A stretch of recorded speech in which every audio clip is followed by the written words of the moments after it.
വീണ്ടും ഒരിക്കൽ കൂടി ദൈവസാന്നിധ്യത്തിൽ ലഭിക്കുവാൻ തക്കവണ്ണം ദൈവം അനുവദിച്ചാകുകയെ ഓർത്ത് നമുക്ക് വീണ്ടും ദൈവത്തെ സ്തുതിക്കാം. കർത്താവിൻ്റെ പാദപീഠത്തിൽ ശാന്തമായി ഇരിക്കുവാനും അവൻ്റെ വചനങ്ങളെ ശ്രമിക്കുവാനും ലഭിക്കുന്ന ഈ അവസരം ഭാഗ്യകരമായ ഒരവസരമായി നാം കാണണം. നല്ല അംശം തിരഞ്ഞെടുത്ത മറിയാമിൻ്റെ അനുഭവം തീർച്ചയായിട്ടും നാം സ്വീകരിക്കേണ്ടതാണ്. മാർത്ത പല കാര്യങ്ങളെ ചൊല്ലി ആഗ്രഹപ്പെട്ടപ്പോൾ അറിയാം ദൈവത്തിൻ്റെ പാദപീഠത്തിൽ ഇരുന്നുകൊണ്ട് കർത്താവിൻ്റെ വചനം ശ്രമിച്ച് അനുഗ്രഹപൂർണ്ണയായി തീർന്നതുപോലെ ദൈവത്തിൻ്റെ വചനം ശ്രമിക്കുവാനും പ്രത്യേകിച്ച് അത് മനസ്സിലാക്കി ആരാധനയുടെ ആത്മീയ നിത്യജീവിതത്തിൽ പ്രാവർത്തികമാക്കുവാൻ കർത്താവ് നമ്മെ സഹായിക്കണമെന്ന് പ്രാർത്ഥിക്കുന്നു. ഈ വേദപഠന ക്ലാസ് സഭയിലുടനീളം ഉണ്ടാകാത്തതിന് നമുക്ക് പ്രാർത്ഥിക്കാം. നമ്മുടെ എല്ലാ വിശ്വാസികളും വിശുദ്ധ ആരാധനയിലും ഉദാശകളിലും സംബന്ധിക്കുമ്പോൾ അർത്ഥവത്തായി സംബന്ധിക്കുവാനും പ്രത്യേകിച്ച് വേദപുസ്തകവുമായിട്ട് ബന്ധപ്പെടുത്തിയിട്ടുള്ള നമ്മുടെ ആരാധന രീതികളും കൂടുതൽ മനസ്സിലാക്കുവാനും വേദപുസ്തകത്തിൻ്റെ വെളിച്ചത്തിനെ ധ്യാനിച്ച് മനസ്സിലാക്കുവാനിടയാകട്ടെ എന്ന് പ്രത്യേകമായിട്ട് ഓർമ്മിക്കുന്നു. ഈ ക്ലാസ്സുകൾ കൂടുതൽ അനുഗ്രഹത്തിലേക്ക് സഭയെ കൊണ്ടുവരുവാൻ തക്കതിനുള്ള കർത്താവ് സാധ്യമാകട്ടെ. കഴിഞ്ഞ ആഴ്ചയിലും കഴിഞ്ഞ ബുധനാഴ്ചയിലും ഇവിടെ ഈ വേദപഠന ക്ലാസ് നടത്തുവാൻ തക്കതിനുള്ള ദൈവം വരാൻ ഭാഗ്യപ്പെടുന്നതിനെ ഓർത്ത് ദൈവത്തെ സ്തുതിക്കുന്നു. കഴിഞ്ഞ ആഴ്ചയിലെ ക്ലാസ്സിലൂടെ വേദപുസ്തകവും സഭയും പാരമ്പര്യവും ത്തെക്കുറിച്ചും അവരുടെ ബന്ധത്തെക്കുറിച്ചുമൊക്കെയും ഒരു ആമുഖം നമ്മൾ പഠിക്കുകയുണ്ടായി. ഈ ആഴ്ച അതിൻ്റെ തുടർച്ചയെന്നോണമാണ് ക്ലാസ് എടുക്കുവാൻ ആഗ്രഹിക്കുന്നത്. കഴിഞ്ഞ ആഴ്ചയിൽ നമ്മൾ ആമുഖത്തിന് മനസ്സിലാക്കി വേദപുസ്തകത്തെ സഭ വളരെയധികം ആദരിക്കുന്നതിനും ബഹുമാനിക്കുന്നതിനും അനുഷ്ഠിക്കുന്നതിനും പ്രത്യേകിച്ച് ഓർത്തഡോക്സ് സഭയുടെ ആരാധനയിൽ വേദപുസ്തകത്തിന് വളരെ സമുന്നതമായ സ്ഥാനം നമ്മൾ കൊടുത്തുകൊണ്ട് വേദപുസ്തക അധിഷ്ഠിതമായ ആരാധനാക്രമമാണ് നമ്മുടെ സഭയിൽ ക്രമീകരിച്ചിരിക്കുന്നതെന്നും ആരാധനകളുടെ ഉദാശയുടെ മഹത്തരമായ വിശുദ്ധ കുർബാന പ്രതികരിക്കുമ്പോഴും ഏകദേശം 55 വേദഭാഗത്തിൻ്റെ ഉദ്ധരണികളും വേദഭാഗങ്ങളും പാട്ടുകളുമായി വേദപുസ്തകത്തിനോട് വായിക്കുന്നതൊക്കെ നമ്മൾ മനസ്സിലാക്കുകയുണ്ടായി. അതുപോലെ തന്നെ സഭയാണ് വേദപുസ്തകം എഴുതിയത് എന്നും സഭയ്ക്കാണ് ഉത്തരവാദിത്വമെന്നും സഭ ശരീരത്തിൻ്റെ ക്രിസ്തുവിൻ്റെ ശരീരമാകുന്നതും മണവാട്ടിയാകുന്നതും ഒക്കെ ക്രിസ്തുവിൻ്റെ മണവാട്ടിയാകുന്നതും ഒക്കെ നമ്മൾ പഠിക്കുകയുണ്ടായി. ഓർത്തഡോക്സ് സഭയിലൂടെ പരിശുദ്ധാത്മപ്രേരിതമായി നടന്നുകൊണ്ടിരിക്കുന്ന പാരമ്പര്യത്തിലും സഭ വിശ്വസിക്കുന്നു. ആരാധനയും മറ്റ് വിശ്വാസങ്ങളും പാരമ്പര്യത്തിലൂടെ നിൽക്കുന്നു എന്നുകൂടി നമ്മൾ മനസ്സിലാക്കുകയുണ്ടായി. ഇന്നും അതുപോലെ തന്നെ വേദപുസ്തകം മാത്രം ആശ്രയിച്ചാൽ അത് പൂർണ്ണമാകുന്നില്ല.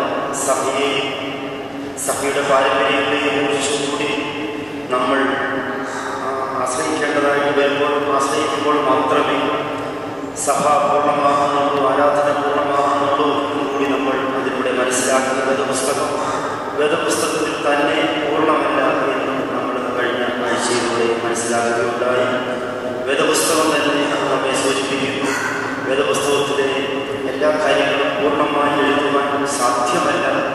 ദൈവത്തിൻ്റെ അത്ഭുത പ്രവർത്തനങ്ങളും അതിശയങ്ങളും എല്ലാം വേദപുസ്തകത്തിൽ തന്നെ എഴുതുവാൻ സാധ്യമല്ല എന്ന് യോഹന്നാൻ ശ്ലീഹായെ രേഖപ്പെടുത്തിയിരിക്കുന്നു. ധാരാളം വേദവാക്യങ്ങളും നമ്മൾ അതിലൂടെ വായിക്കുകയും മനസ്സിലാക്കുകയുണ്ടായി. ഇനിയും ധാരാളം വേദഭാഗങ്ങൾ വേദപുസ്തകം ഉൾപ്പെടുത്താനുണ്ട് എന്നത് വേദപുസ്തകം തന്നെ കുറച്ച് വാക്കുകളൊക്കെ നമ്മൾ കഴിഞ്ഞ ആഴ്ചയെ കുറിച്ച് എടുക്കുകയുണ്ടായി. ആയതിനാൽ പാരമ്പര്യങ്ങളിലും സഭയുടെ അനുഷ്ഠാനങ്ങളിലും അതുപോലെ തന്നെ ഉപരിയായി വേദപുസ്തക വിശ്വാസത്തിന് അടിയുറച്ചുകൊണ്ട് നമ്മുടെ ആത്മീയ ജീവിതം കൂടുതൽ സമ്പുഷ്ടമാകുവാൻ ഇന്നുള്ള ക്ലാസ് മുഖാന്തരമാകട്ടെ ആശംസിക്കുകയും പ്രാർത്ഥിക്കുകയും ചെയ്യുകയാണ്. നമ്മുടെ ശരീരവും മനസ്സും ഒരുപോലെ ദൈവസാന്നിധ്യം അനുഭവിച്ചുകൊണ്ട് കർത്താവിൻ്റെ സന്നിധിയിലായിരിക്കണം ദൈവം നമ്മെ സഹതിയാക്കുന്നത് പ്രാർത്ഥിക്കുകയും ചെയ്യുന്നു. ഇന്ന് നമുക്ക് സ്വല്പം ഡീറ്റെയിലായിട്ട് പഠിക്കേണ്ടതായിട്ടുണ്ടല്ലോ. വേദപുസ്തകത്തെക്കുറിച്ച്, വേദപുസ്തകത്തിൻ്റെ ഉദ്ഭവത്തെക്കുറിച്ചും ദിവസമാണ് പെന്തക്കോസ്ത് ദിവസം. സഭ സ്ഥാപിച്ചത് മർക്കോസിൻ്റെ മാളികയിലെ കുർബാന സ്ഥാപനത്തിൻ്റെ അതേ സമയം തന്നെയാണ് എന്നുള്ളതും കൂടി നമ്മൾ പ്രത്യേകമായിട്ട് ഓർക്കണം. അതുപോലെ തന്നെ കർത്താവായ യേശു ക്രിസ്തുവിനെ ഓർമ്മിച്ചത് നീക്കുവാനല്ല നിവർത്തിക്കുവാനായിട്ടാണ് വന്നിരിക്കുന്നത്. പഴയ നിയമത്തെ നീക്കുവാനല്ല, പഴയ നിയമത്തെ നിവർത്തിക്കുവാൻ കൂടി. അതുകൊണ്ട് പഴയ നിയമം എന്ന് പറയുന്നത് പഴയ നിയമത്തിൻ്റെ പൂർത്തീകരണമാണ് പുതിയ നിയമം. എല്ലാവർക്കും അറിയാവുന്ന കാര്യങ്ങളൊക്കെ വേദപുസ്തകത്തെക്കുറിച്ച് ഓടിച്ച് പറയും എന്ന് മാത്രമേ ഉള്ളൂ. ഇത് ലോകത്തിന് ഓർമ്മിച്ച അതേ ആശയം തന്നെ. ലോകത്തിന് പരിജ്ഞാനം കൊടുക്കുന്ന, ദിവ്യ ഉപദേശങ്ങൾ നൽകുന്ന, അല്ലെങ്കിൽ പടുകുഴിയിൽ ചാടുന്നവർക്ക് കരകയറുവാൻ കൊടുക്കുന്ന ഉപദേശങ്ങളുടെ സംഖ്യയാണ് വേദപുസ്തകം എന്ന് നമ്മൾ പ്രത്യേകമായിട്ട് ഓർക്കേണ്ടതാണ്. അഭേദ്യമായ ബന്ധമാണ് പുതിയ നിയമവും പഴയ നിയമമായിട്ടുള്ളത്. പുതിയ നിയമം മാത്രം നമുക്ക് വായിച്ചാൽ അത് പൂർണ്ണമല്ല. അങ്ങനെ സഭയുണ്ട്. പുതിയ നിയമം മാത്രം ഉപയോഗിക്കുന്ന സഭയുണ്ട്. സഭയെന്ന് പറയുന്നത് സെക്ടേറിയനിസം. ഫുൾ ഗോസ്പൽ മാത്രം ഉപയോഗിക്കുന്ന സഭയുണ്ട്. വേറൊന്നും വേണ്ട. എല്ലാവരും സഭയുണ്ട്. ചർച്ച് ഓഫ് ഗോഡ് ബ്രാക്കറ്റിൽ എഴുതുന്നത് ഫുൾ ഗോസ്പൽ. ബാക്കി വേറൊന്നും നമുക്ക് വേണ്ട. അതുകൊണ്ട് നമ്മൾ പുതിയ നിയമം മാത്രം ചിലപ്പോൾ പുതിയ നിയമം മാത്രം കാണും.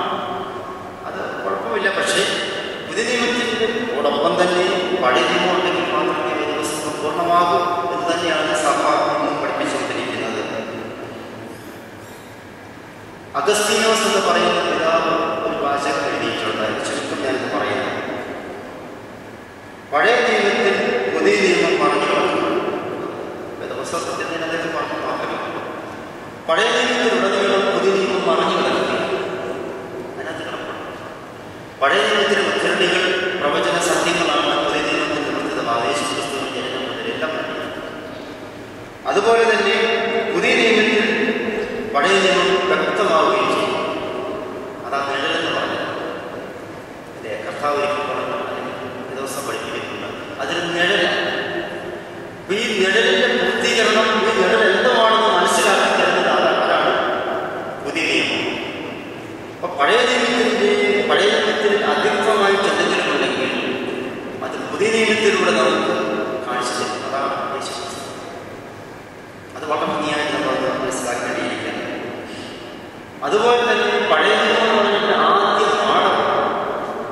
ആദ്യ പാഠമാണ്, പ്രഥമമായ പഴയ നിയമമില്ലാതെ ചില ഭവനങ്ങളിൽ വൈകിട്ടത്തെ സന്ധ്യാപ്രാർത്ഥനയിൽ ഇപ്പോൾ സാധാരണ വായിക്കാറുണ്ട് ചെറിയ സുവിശേഷ ഭാഗം. സമയമുണ്ടെങ്കിൽ സങ്കീർത്തനം. അതുപോലെ പഴയ നിയമത്തിൽ അത് ക്രമമായിട്ട് വായിക്കുന്ന രീതി നമുക്കുണ്ടാകണം. പഴയ നിയമത്തിൽ മിനിമം അധ്യായം മാക്സിമം വായിക്കാൻ പറ്റും. പുതിയ നിയമത്തിൽ നിന്നും ഒരു അധ്യായം, ഒരു സങ്കീർത്തന വേദഭാഗം പാടുവാൻ സങ്കീർത്തനം നമ്മൾ വായിക്കുകയും തമിഴിൽ സങ്കീർത്തനത്തിന് സംഗീതം എഴുതിയിരിക്കുന്നു. സങ്കീർത്തനം എന്ന് പറഞ്ഞാലും സംഗീതത്തിനർത്ഥം. അതുകൊണ്ട് പഴയ നിയമവും പുതിയ നിയമവും അഭേദ്യമായിട്ട് ബന്ധപ്പെട്ട് കിടക്കുന്നു. പുതിയ നിയമമില്ലാതെ പഴയ നിയമമില്ല, പഴയ നിയമമില്ലാതെ പുതിയ നിയമം. അതുകൊണ്ട് അത്തരത്തിൽ വേണം നമ്മൾ ബൈബിളിനെ കാണുവാനും മനസ്സിലാക്കുവാനും ചിന്തിക്കുവാനും അതിനെ കരുതുവാനും എന്ന് ആദ്യമായിട്ട് ഓർമ്മിച്ചു കൊള്ളട്ടെ. പഴയ നിയമ വേദപുസ്തക ഭാഷ നാം അറിയേണ്ടതാണ്. വേദപുസ്തക ഭാഷയിൽ പഴയ നിയമം എഴുതിയത് ഏത് ഭാഷയിലാണ്? ഹീബ്രു, എബ്രായ ഭാഷയാണ്. അതൊരു പുരാതന ഭാഷയാണ്. പഴയ നിയമം എന്നും യഹൂദന്മാരുടെ ഔദ്യോഗിക ഭാഷ ഹീബ്രു ആണെന്നറിയാമല്ലോ. ഹീബ്രു ആണ്. പുതിയ നിയമം എഴുതിയത് ഏത് ഭാഷയിലാണ്? ഗ്രീക്ക് ഭാഷ. ഗ്രീക്ക് എന്ന് പറയുന്നത് ഒരു പുരാതന ഭാഷ, സമ്പുഷ്ടമായ ഭാഷയാണ്. ഏത് ഭാഷ? ഗ്രീക്ക് ഭാഷ. ഈ മൂന്ന് ഭാഷകളും സമ്പുഷ്ടമാണ്. ഇതൊക്കെ ഹീബ്രു, ഗ്രീക്ക്, സുറിയാനി. കർത്താവിന്റെ കാലത്തെ ഭാഷ, സംസാര ഭാഷ എന്തായാലും അറാമായ ഭാഷ. അറാമായ ഭാഷയിൽ ഏറ്റവും രാജ്യങ്ങളാണ് സുറിയാനി. സുറിയാനി അതേ അർത്ഥവും അതേ ആശയങ്ങളും അതേ പ്രൊണൗൺസിയേഷൻ ഒക്കെ വരുന്നതാണെന്നാണ് അറാമൈക്കിനെ പറ്റി പറയുന്നത്. നമ്മുടെ സഭയുടെ പേര് സുറിയാനി സഭ. നമുക്കത് കളയാൻ മനസ്സിലായി. കാരണം സുറിയാനി എന്ന് പറയുന്നത് ഒരു പുരാതന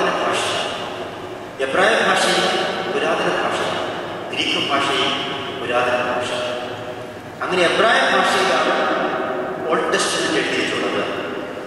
ഗ്രീക്ക് ഭാഷയിലാണ് പുതിയ നിയമം എഴുതപ്പെട്ടത്. പക്ഷെ കർത്താവ് സംസാരിച്ച ഭാഷ സുറിയാനി ഭാഷ അല്ലെങ്കിൽ അറാമായ ഭാഷ, അറാമൈക് ഇംഗ്ലീഷ്, സിറിയൻ ഇംഗ്ലീഷ്. അപ്പോൾ വേദപുസ്തകത്തിന്റെ ശരിയായ അർത്ഥം മനസ്സിലാക്കണമെങ്കിൽ അതിന്റെ മൂലഭാഷയിലേക്ക് നമ്മൾ പോകേണ്ടതായില്ല. തീർച്ചയായിട്ടും ഒരു പ്രസംഗം പ്രസംഗിക്കുമ്പോൾ മലയാളത്തിലാണെങ്കിൽ അത് വേറൊരു ഭാഷയിലേക്ക് എത്ര ട്രാൻസ്ലേറ്റ് ചെയ്താലും അതിന്റെ പൂർണ്ണമായ അർത്ഥം ഗ്രഹിക്കുവാൻ പ്രയാസമാണ്.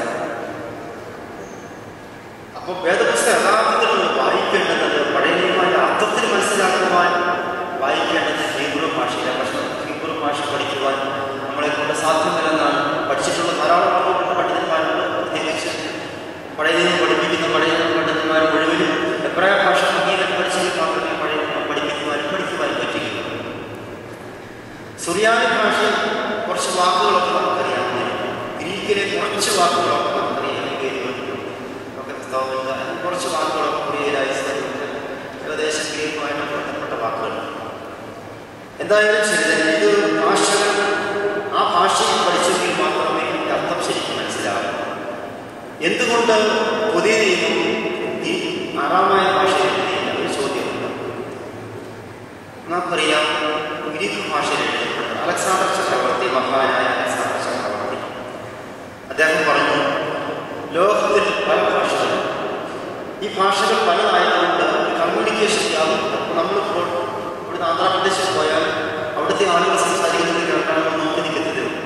അവിടുത്തെ ആളുകളുടെ നമ്മൾ പറയുന്നത്, പക്ഷെ നമ്മൾ ഇന്ത്യയിലായി കമ്മ്യൂണിക്കേഷൻ നമുക്ക് ഒന്നുമില്ല. ഗ്യാപ്പ് വളരെ ഭംഗിയായിരിക്കും. ഒരു ദ്വിഭാഷയുടെ ആവശ്യം പഠിപ്പിച്ചിരിക്കുന്നു. അതുകൊണ്ട് ലോകത്തിൽ ഒറ്റ ഭാഷ അത് ഗ്രീക്കായിരിക്കും. അദ്ദേഹം കൽപ്പന പുറപ്പെടുവിച്ചതിൻ്റെ അടിസ്ഥാനത്തിൽ ഗ്രീക്കിൽ മാത്രമേ അത് എഴുതുവാൻ സ്വാതന്ത്ര്യമുണ്ടായി. അതുകൊണ്ടാണ് പുതിയ ഏത് ഭാഷയിൽ എഴുതപ്പെടേണ്ടി വന്നത്, ഗ്രീക്കിൽ എഴുതപ്പെടേണ്ടി വന്നത്. എബ്രായ ഭാഷയില്ലാത്ത ഭാഷ. അതുകൊണ്ട് ഗ്രീക്ക് ഭാഷയിൽ ഇതിൽ എഴുതിയ കാലം വേദപുസ്തകം നമ്മുടെ മനസ്സിലെച്ചിരുന്ന ആദാമിന്റെ കാലം ഉണ്ട് എന്നുള്ള ചിന്ത നമ്മൾ ഭരിക്കുന്നു. കാരണം കുഞ്ഞുങ്ങളെയൊക്കെ മനസ്സിലുണ്ടെന്നിരുന്നുണ്ട്. യഥാർത്ഥത്തിൽ കറക്റ്റ് ഡേറ്റൊന്നും ആർക്കും വേണ്ടി എഴുതി വെച്ചിരുന്നില്ല. എന്നാൽ ഏകദേശം ഒരു കണക്ക് വെച്ച് മനസ്സിലാക്കുമ്പോൾ ഏകദേശം കണക്കാണ് BC 1300-നും AD 200-നും ഇടയ്ക്കാണ് വേദപുസ്തകം മുഴുവൻ എഴുതുന്നത്. അത്രയും മനസ്സിലാക്കുക. 100% ശരിയെന്ന് പറയാൻ തെളിയിച്ചിട്ടൊന്നുമില്ല. പക്ഷേ എന്നാലും മിക്ക പണ്ഡിതന്മാരുടെയും വേദപണ്ഡിതന്മാരുടെയും ഗവേഷണത്തിലൂടെ മനസ്സിലാക്കിയിരിക്കുന്നത് വേദപുസ്തകം എഴുതപ്പെട്ടത് BC 1300-നും AD 200-നും ഇടയ്ക്ക്. BC പുറകോട്ടാണ് വരുന്നത്, താഴോട്ടാണ് AD 300-നും. അങ്ങനെയാണ് വേദപുസ്തകം പരിചയിക്കപ്പെട്ടത്. അങ്ങനെ ആദ്യമാം കാലം മുതൽ തന്നെ വേദപുസ്തകം ഇല്ല എന്നത് പ്രത്യേകിച്ച് ഓർക്കണം. ഇസ്രായേലിന്റെ ചരിത്രം ആരംഭിച്ച് നമുക്ക് അറിയാം. അതിന് ശേഷമാണ് ഇതിൽ എഴുതപ്പെടുന്നത്. ഇസ്രായേലിന്റെ ചരിത്രം ആരുടെ കാലം മുതലാണ് ഇസ്രായേലിന്റെ ചരിത്രം ആരംഭിക്കും? സദസ്സുകളൊക്കെ പഠിച്ചിട്ടുണ്ടല്ലോ. ആരുടെ കാലം മുതൽ? അബ്രഹാം പിതാവിന്റെ കാലം മുതലാണ് അല്ലേ ഇസ്രായേൽ ചരിത്രം ആരംഭിക്കുന്നത്. അതിന് മുമ്പൊന്നുമില്ല. ഇതൊരു സ്റ്റഡി ആയിട്ട് ഇങ്ങനെ പറയുന്നത് ചിന്തിക്കരുത്. നമ്മുടെ മനസ്സിലൊക്കെ ഉള്ള ചിന്ത അതുപോലെ തന്നെ ഇരുന്നോളൂ. പക്ഷെ പഠിക്കുമ്പോഴെങ്കിലും നമ്മൾ പഠിക്കേണ്ടതായിട്ട് ചരിത്ര സത്യമാണ് നമ്മൾ പഠിക്കേണ്ടതായിട്ട് വരുന്നത്. പഴയ നിയമത്തെ നമുക്ക് പഴയ നിയമത്തിലേക്ക് ഇത് ഡീറ്റെയിലായിട്ട് പഠിക്കാൻ സമയമില്ല. 1 മണിക്കൂറൊന്നും വേദപുസ്തകം പഠിക്കാൻ പറ്റുകയില്ല. വർഷങ്ങളോളം പഠിച്ചാൽ തീരാത്തതാണ് വേദപുസ്തകം. യേശുക്രിസ്തുവിന്റെ കാലം മുതലുവരെ പ്രസംഗിച്ചിട്ട് തീരാത്തൊരു വിഷയമാണ് ഈ വിഷയം അല്ലെ. യേശുക്രിസ്തുവിനെ കുറിച്ച് വേദപുസ്തകത്തെ സത്യങ്ങളെക്കുറിച്ച് പഠിച്ചാൽ തീരുകയില്ല. പഴയ നിയമത്തെ നമുക്ക് 3ആയിട്ട് തരത്തിരിക്കും. കഴിഞ്ഞ ആഴ്ച ചെറുതായിട്ട് ഉറപ്പിച്ചു, ഡീറ്റെയിലായിട്ട് പറയുകയും അതിൻ്റെ ഭാഷയിൽ തന്നെ എഴുതുവാണെങ്കിൽ നല്ലതായിരുന്നു. അതായത് ഹീബ്രു എബ്രായ പഴയ ഭാഷയിൽ തന്നെ എഴുതിയാൽ നല്ലതായിരുന്നു. ഒന്ന്, പഴയ നിയമത്തെ തരത്തിരിച്ചിരിക്കുന്നത് തോറ അങ്ങനെ എഴുതാം. അതിനെ സുഖപ്പെട്ടു. അതിൻ്റെ അപ്പുറത്ത് വേണമെങ്കിൽ ഹൈബ്രിഡ് പുസ്തകം വിട്ടിട്ട് എഴുതാം. മോശയുടെ ന്യായപ്രമാണം, ന്യായപ്രമാണം അതൊക്കെയാണല്ലോ അറിയാമല്ലോ. ന്യായപ്രമാണം 5 ഏതൊക്കെയാണ്? ഉൽപ്പത്തി അതിനൊക്കെ അറിയാം. ഉൽപ്പത്തി ന്യായപ്രമാണം. മോശയുടെ 5 പുസ്തകമാണ് തോറ. അതിന് ചില പണിയിൽ ഇപ്പോഴും പറയുന്നു തോറ ഒന്നാം പുസ്തകത്തിൽ കേട്ടിട്ടുണ്ടോ? കൊറൈത്ത, അതാണ് തോറ. എനിക്ക് ഒത്തിരി സന്തോഷം അത് കേൾക്കുന്നത്. ചില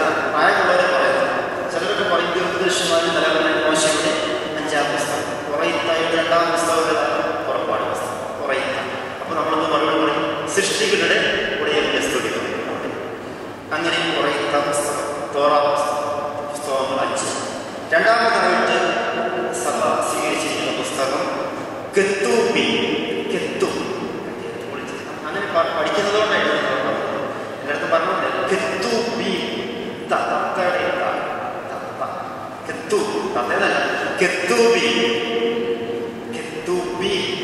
ബലവാന്റെ ബി കെത്തൂബി 2. ഞാനതിനെ കുറിച്ച് പറഞ്ഞോളാം. കെത്തൂബിന്റെ അപ്പുറത്ത് ലിഖിതങ്ങൾ.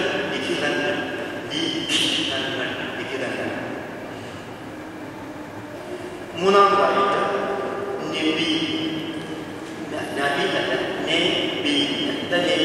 നബിയന്മാരെന്ന് പറഞ്ഞാൽ പ്രവാചകൻ. മുഹമ്മദ് നബി. അത് അറബി പറയുമ്പോൾ നബി എന്ന് പറയുന്നത്. സുറിയാനി ബിയോ എന്ന് പറയുന്നത്. മലയാളത്തിൽ നബി എന്ന് പറയുന്നത്. അപ്പോൾ നമ്മൾ ഒരു എഴുതുമ്പോൾ നബി അത് ആകെയുള്ള പ്രവാചകന്മാരുടെ പുസ്തകം.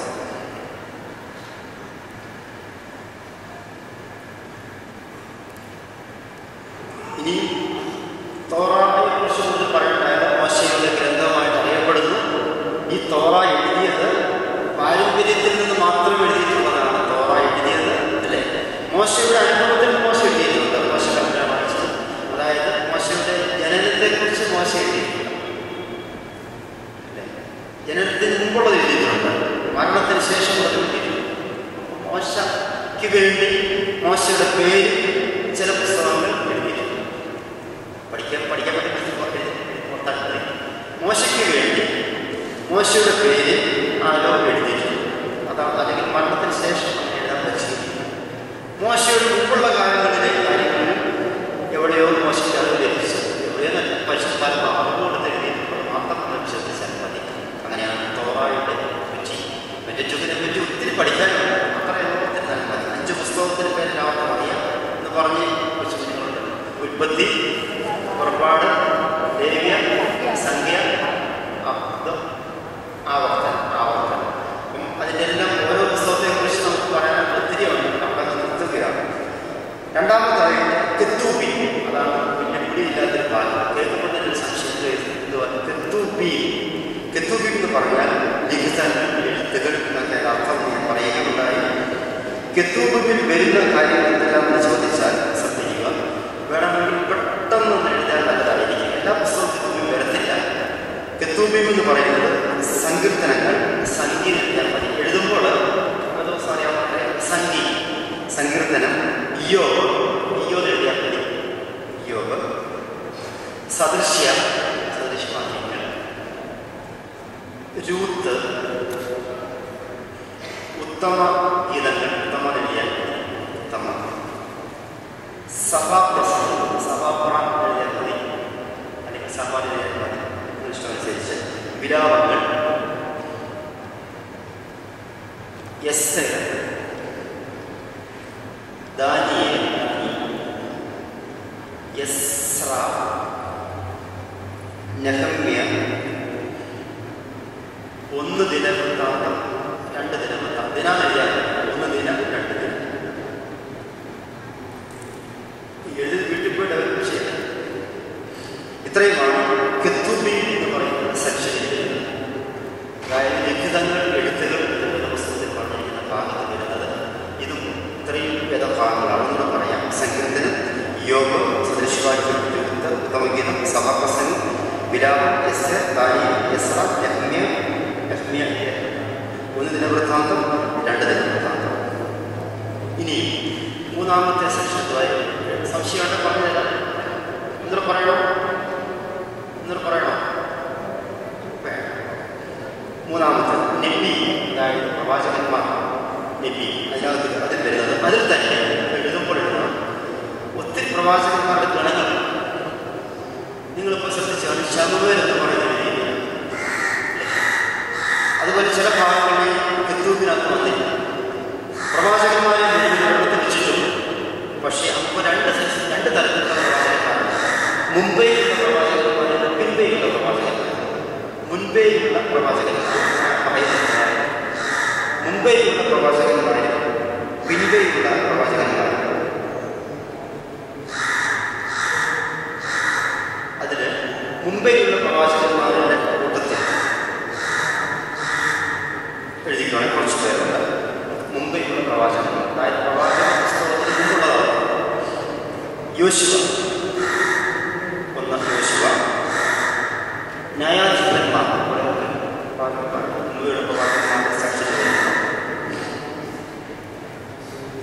ഒന്ന് ശമൂവേൽ, രണ്ട് ശമൂവേൽ, ഒന്ന് ശമു, രണ്ട് ശമൂവേൽ, ഒന്ന് രാജാക്കന്മാർ, രണ്ട് രാജാക്കന്മാർ. ഇതെല്ലാം മുൻപേയുള്ള പ്രവാചകന്മാരുടെ ആ പുസ്തകം നിബീം എന്ന് പറയുന്ന ആ പുസ്തകങ്ങളിൽ എഴുതായി പറഞ്ഞത്. ഇനി പിൻപെയുള്ള പ്രവാചകന്മാർ അത് എല്ലാവർക്കും അറിയാതെയാണ്. യെശയ്യാ പ്രവചനം, യെശയ്യാ വിദ്യാർത്ഥി, ജെറമ്യ വിദ്യാർത്ഥി, എസെക്കിയേൽ പ്രവചനം,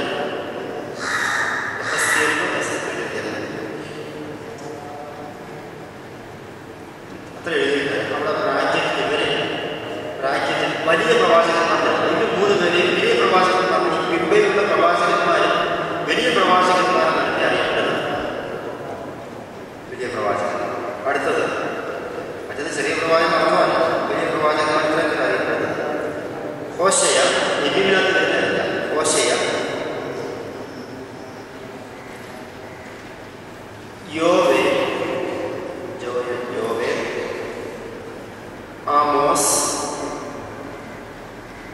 ആമോസ്, ഒബദ്യാവ്, യോന, മീഖ, നഹൂ, ഹബക്കൂക്ക്, ഷോർട്ട് ഫോമിൽ എഴുതാം, സഫന്യാവ്, ഹഗ്ഗായി, സഖറിയ, മാലാഖി എന്ന് പറയാം. യെശയ്യാവ്, ജെറമ്യ, എസെക്കിയേൽ വലിയ പ്രവാചകന്മാരപ്പെടുന്നു. ഹോശയ, ജോയൽ, ആമോസ്, ഒബദ്യാവ്, യോന, മീഖ, നഹൂ, ഹബക്കൂക്ക്, സഫന്യ, ഹഗ്ഗായി, സഖറിയ, മാലാഖി. ഇവരെല്ലാം പിൻപെയുള്ള പ്രവാചകന്മാരുടെ ഇത്രയും വരുന്നു. ടോട്ടൽ എല്ലാവരും നബി എന്ന് പറയുന്ന ഗ്രന്ഥത്തിലേക്ക് വരികയും എഴുതാനായിട്ടാണ് മനസ്സിലാക്കുക. ഒത്തിരി സമയമില്ലാത്തതുകൊണ്ട് തന്നെ മനസ്സിലാക്കിയാകും അടുത്ത ഭാഗത്തേക്ക് പോകുകയും ഈ വേദപുസ്തകം ഇന്ന് കാണുന്ന ഈ വേദപുസ്തകം ഇത് PSI ബൈബിൾ എന്നറിയപ്പെടുന്നത്, ബൈബിൾ സൊസൈറ്റി ഓഫ് ഇന്ത്യയുടെ ബൈബിൾ എന്നറിയപ്പെടുന്നത്. ഇതുപോലെയുള്ള ബൈബിളുകൾ ഈ ബൈബിളിനെ പറ്റി പറഞ്ഞോളാം. ഈ ബൈബിളിൽ ഇപ്രകാരം ക്രോഡീകരിച്ച രൂപമില്ലായിരുന്നു. ആദിമകാലത്ത് പേപ്പറിലൊന്നും എല്ലാവർക്കും അറിയാം. എന്തിനെഴുതിക്കൊണ്ടിരുന്നത് തുകലുകളിൽ, തുകലുകളിലേക്ക് ഇങ്ങനെ നമ്മുടെ ചിലരുടെ ഫോട്ടോ കൊണ്ടുപോകും. ഇങ്ങനെ ചുരുളുകളായാണ് ചുരുളുകളാണ് എല്ലാവർക്കും അറിയാം. അത് തുകലുകൾ, അതൊന്നും ഒത്തിരി കോപ്പിയൊന്നുമില്ല.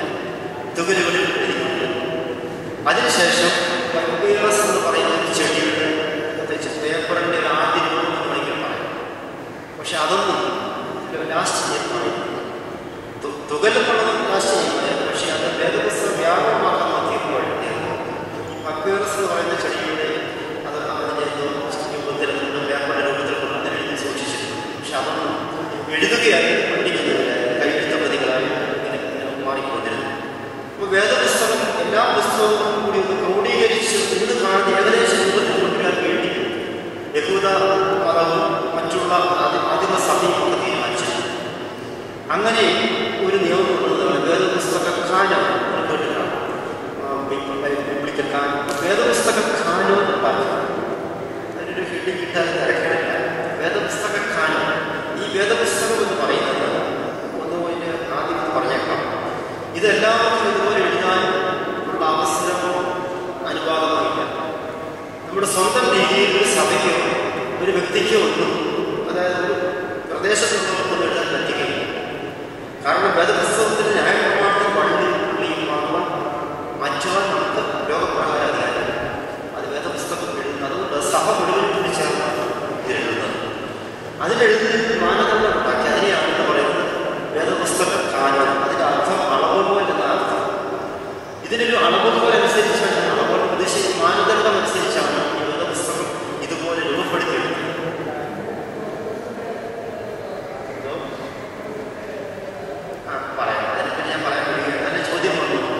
ഈ PSI ബൈബിൾ ഓർത്തഡോക്സ് സഭ അംഗീകരിക്കുന്നുണ്ടോ എന്ന് ചോദിച്ചാൽ അംഗീകരിക്കേണ്ടതായി വന്നു.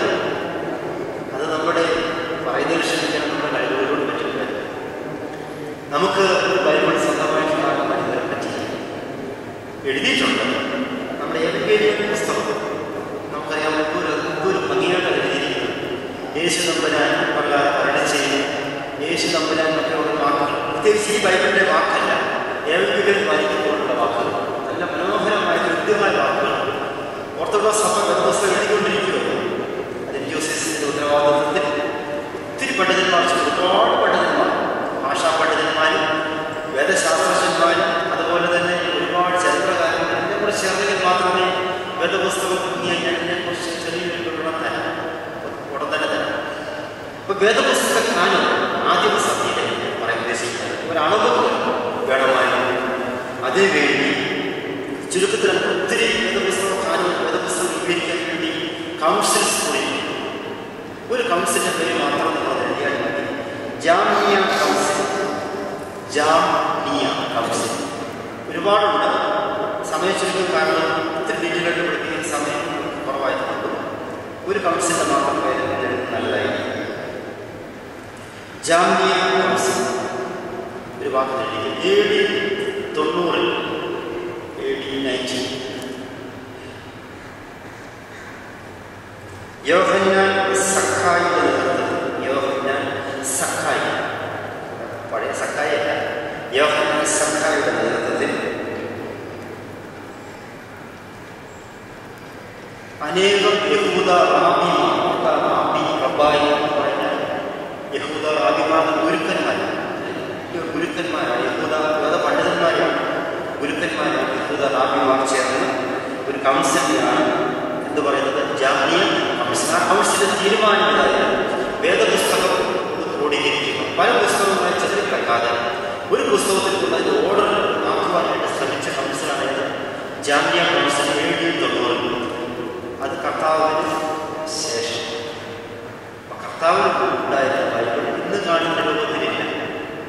അതിന് ഓരോ പുസ്തകം ഓരോ ചുരുളായിട്ട് പലയിടത്തായിട്ട് പല രീതിയിൽ വെച്ചിരിക്കുകയും പല അധികരിച്ചാൽ മതി. ഇന്ന് കാണുന്ന പോലെ ഒരു ചുരുളില്ലായിരുന്നു.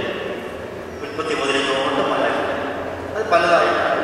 AD 90 ഇതിന് ക്രോഡീകരിച്ച രൂപമായി കൊണ്ടുവരാനായിട്ടുള്ള ശ്രമം ഭംഗിയായിട്ട് നടത്തിയതിനെയാണ് ജാമിയ കൗൺസിൽ എന്ന് അവിടെ പറയുന്നത്. അവരാദ്യം തോറ അംഗീകരിച്ചു. തോറ എന്ന് പറയുന്നത് മോശയുടെ 5 പുസ്തകം അംഗീകരിച്ചു. അതിനുശേഷം പലയിടത്തായി പറഞ്ഞിരുന്ന നബി പുസ്തകങ്ങൾ ഏതൊക്കെ പ്രവാചക പുസ്തകങ്ങൾ അംഗീകരിച്ചു ഇതിലുൾപ്പെടുത്തി. പിന്നെ ഏതായാലും പറഞ്ഞ വാക്കുകൊണ്ടെന്ന് പറഞ്ഞു തോറ, നബി, കെത്തൂബിയും കൂടി അംഗീകരിച്ചു. അങ്ങനെയാണ് ഈ പുസ്തകങ്ങൾ 39 പുസ്തകങ്ങൾ നമുക്ക് അതുമല്ല ഒത്തിരി പുസ്തകം വേറെ കൊണ്ടുപോകും. അത്രയും പുറത്താൻ മതി. അതിനുശേഷം ഈ 39 പുസ്തകം ഉദ്ദേശിക്കുന്നത് പഴയ നിയമമാണോ? പഴയ നിയമം 39 പുസ്തകം കൂടാതെ ഏത് പുസ്തകമാണെന്ന് പറയുന്നത് അപ്പോക്രിഫൽ ബുക്സ് പുസ്തകമാണ്. അപ്പോക്രിഫൽ അത് നമ്മുടെ സഭ അംഗീകരിച്ചിട്ടുണ്ട്. പക്ഷെ നമുക്കൊരു ബൈബിൾ നിങ്ങൾ ചിലപ്പോഴെങ്കിലും കേട്ടതാണ്, പള്ളിയിൽ ശ്രദ്ധിച്ചതാണ്. മക്കാബിയുടെ പുസ്തകം വായിക്കുന്നത് കേട്ടതാണ്. പക്ഷെ നമുക്ക് മക്കാബിയുടെ പുസ്തകം കഴിഞ്ഞില്ല.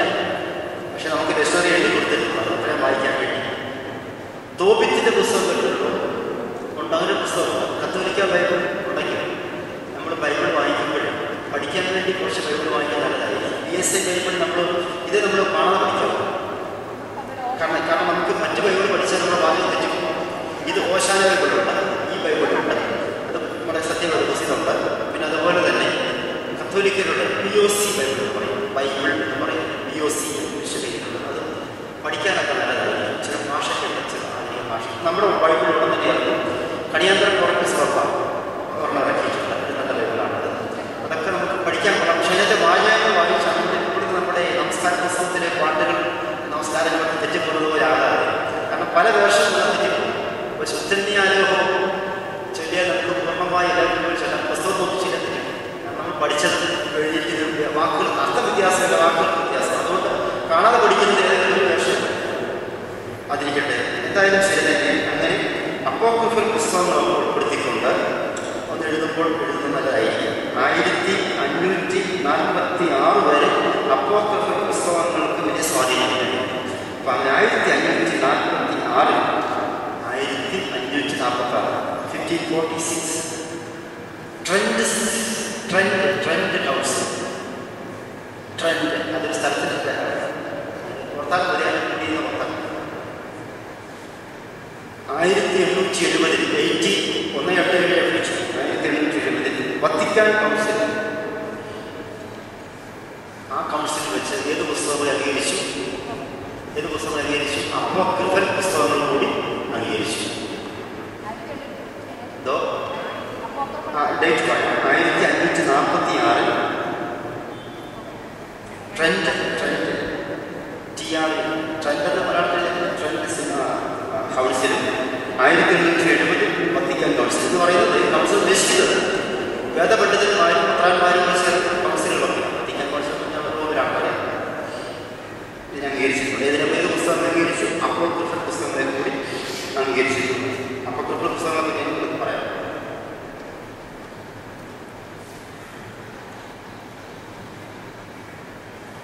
ഈ ഒരു പുസ്തകം എല്ലാവരുടെ പേരുണ്ടോ അറിയത്തില്ല. ദിവ്യബോധനത്തിൻ്റെ പുസ്തകം, ചെറിയ പുസ്തകമാണ്. നമ്മുടെ യോശുവാസിൻ്റെ ദിവ്യബോധനം പഠിച്ചിട്ടാണെങ്കിൽ പുസ്തകമാണ്. ചെറിയൊരു ഡീറ്റെയിൽ അതിനകത്ത് കിട്ടും. നല്ലൊരു പുസ്തകമാണ്. പിന്നെ വേദപുസ്തക ചരിത്രം ഇതെല്ലാം എടുത്തോണ്ട് തന്നെ ഈ അതൊക്കെയൊക്കെ നല്ല പുസ്തകമാണ്. ഒത്തിരി ഇഷ്ടമുള്ള പുസ്തകം. വേദപുസ്തക ചരിത്രം ഒത്തിരി പൂർത്തി ഇറങ്ങിയിട്ടൊന്നുമില്ല.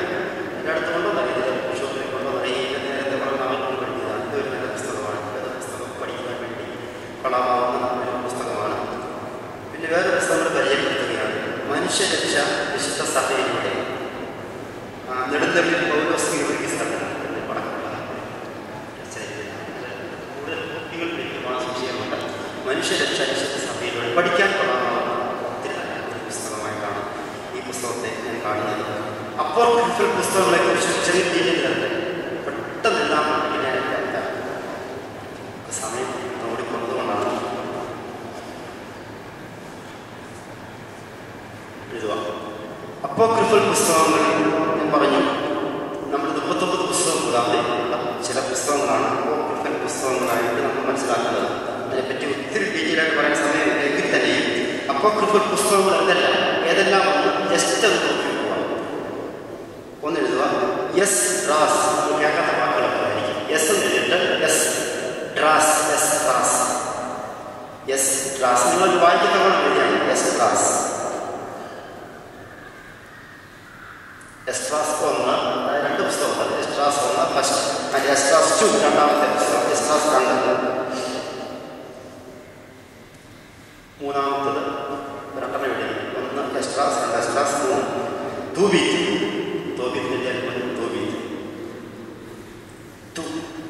അങ്ങനെയാണ് കറക്റ്റ് പറയേണ്ടത്. തോബീത്ത് എന്ന ചിലർക്ക് തൂബീത്ത് എഴുതുമ്പോൾ. പിന്നെ 4ാമത്തത് ജൂഡിത്തിന്റെ പുസ്തകം. ഇതൊക്കെ നമ്മുടെ വേദപുസ്തകത്തിൽ വരാൻ പോകുന്ന പുസ്തകമാണ്. അതിൽ എഴുതി വെച്ചേ. ഇനിയിപ്പോൾ ഉടനെ വേദപുസ്തകം ഇറങ്ങുമെന്നാണ് പ്രത്യാശിക്കുന്നത്. പക്ഷെ ഇതിൽ ഇറങ്ങിയില്ല.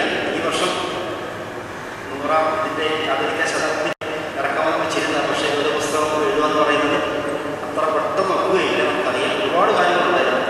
അതുകൊണ്ട് ഇറങ്ങാൻ ഇപ്പോൾ തന്നെ ഇറങ്ങാൻ പ്രതീക്ഷിക്കുന്നു. ജൂഡിത്തിന്റെ പുസ്തകം. അടുത്തത് ദാനിയേൽ അനുബന്ധം. നമുക്ക് ദാനിയേലിന്റെ പുസ്തകമുണ്ട്. പക്ഷെ ദാനിയേലിന്റെ അനുബന്ധ പുസ്തകം തന്നെയില്ല. അടുത്തത് ശൂശാന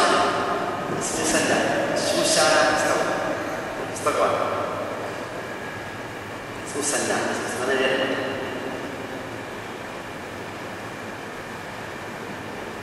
അടുത്തത് അടുത്തത് 8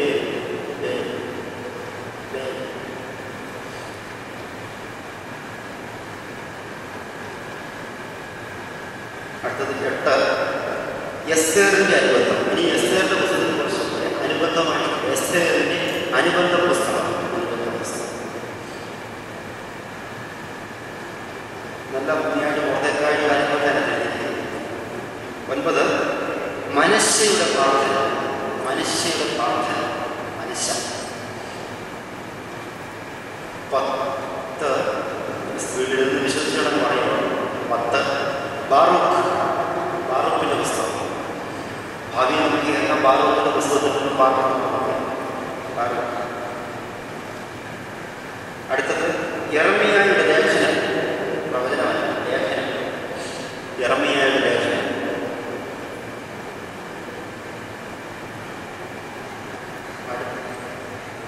അടുത്തത് ബാറാസീറ. ബറവാസല്ല, ബാറാസീറ. അതുപോലെ വായിക്കണം. ബാറാസീറ.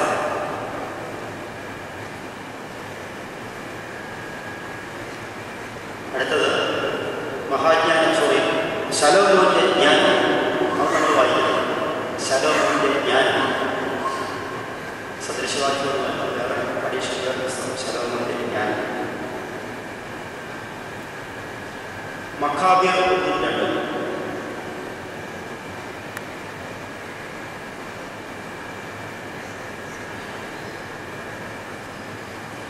അപ്പോക്രിഫൽ പുസ്തകങ്ങൾ എന്ന് പറഞ്ഞിട്ട് ഇവരായിട്ടുള്ളത് മക്കാബിറെന്ന് പറഞ്ഞാൽ ഇതിലെ പ്രധാന ചിന്തകൾ പഴയ നിയമത്തിലെ അതേ ചിന്തകളൊക്കെ പഴയ നിയമത്തിൽ വളരെ ബന്ധപ്പെട്ടത്. പക്ഷേ മക്കാബിറൊക്കെ വായിച്ച ഓർത്തഡോക്സ് സുറിയാനി സഭയുടെ വിശ്വാസം അതേപടി. അതായത് പ്രത്യേകത പ്രത്യേകിച്ച് മരിച്ചവരുമായിട്ടുള്ള പ്രാർത്ഥനയും കാര്യങ്ങളും ഒക്കെ വളരെ ഭംഗിയായിട്ട് മക്കാബിയുടെ പുസ്തകങ്ങളുള്ളതായി. എന്തായാലും ഈ പുസ്തകം ഓർത്തഡോക്സ് സഭയൊക്കെ അംഗീകരിച്ചിട്ടുള്ളത്, സുറിയാനി സഭകൾ അംഗീകരിച്ചിട്ടുള്ള പുസ്തകമാണ്. അപ്പോക്രിഫൽ പുസ്തകങ്ങളെല്ലാം തന്നെ അത് അംഗീകരിച്ചിട്ടുണ്ടെന്നുള്ളത് കൂടി പ്രത്യേകമായിട്ട് നോക്കണം. ഇതാണ് പഴയ നിയമകാര്യങ്ങളുമായിട്ട് ബന്ധപ്പെടുന്നത്. അത്രയും നമ്മൾ ചിന്തിച്ചു കൊടുക്കുക. ചെറിയൊരു ഇടപെടൽ പുതിയ നിയമകാര്യങ്ങളുമായിട്ട് ബന്ധപ്പെടുത്തി പുതിയ നിയമകാര്യം, അതായത് പഴയ നിയമം നമ്മൾ ചിത്രപ്പെടുത്തി കൊണ്ടുവന്നിട്ടുണ്ട്. പുതിയ നിയമകാര്യം 1-ാം നൂറ്റാണ്ടിൽ തന്നെ പുതിയ നിയമത്തിൻ്റെ എല്ലാ ലേഖനങ്ങളും എഴുത്തുകളും മറ്റും ലേഖനങ്ങളും നിലവിൽ വന്നിട്ടുണ്ട്. അതാണ് പ്രത്യേകത. പുതിയ നിയമ ഗ്രന്ഥങ്ങളുടെ പ്രത്യേകത 1-ാം നൂറ്റാണ്ടിൽ തന്നെ മിക്കവാറും പൂർണ്ണമായിട്ടുണ്ട്, മിക്കവാറും എല്ലാം തന്നെ. അതുകൊണ്ട് ഡേറ്റ് നൽകുക AD 397 397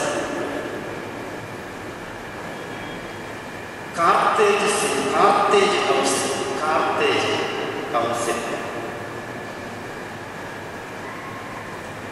കൗൺസിൽ വെച്ച് 27 പുസ്തകങ്ങളെ അംഗീകരിച്ചു. മനസ്സിലായോ? 27 പുസ്തകങ്ങളിൽ അംഗീകരിച്ചിട്ടുണ്ട്. സ്ഥലത്തിൻ്റെ പേര് കാർത്തേജ്. വേറെ ഒത്തിരി ഉണ്ട് പറയാൻ, അതുകൊണ്ട് അത് ചുരുക്കമായിട്ട് അത്രയും പ്രവർത്തിക്കുക.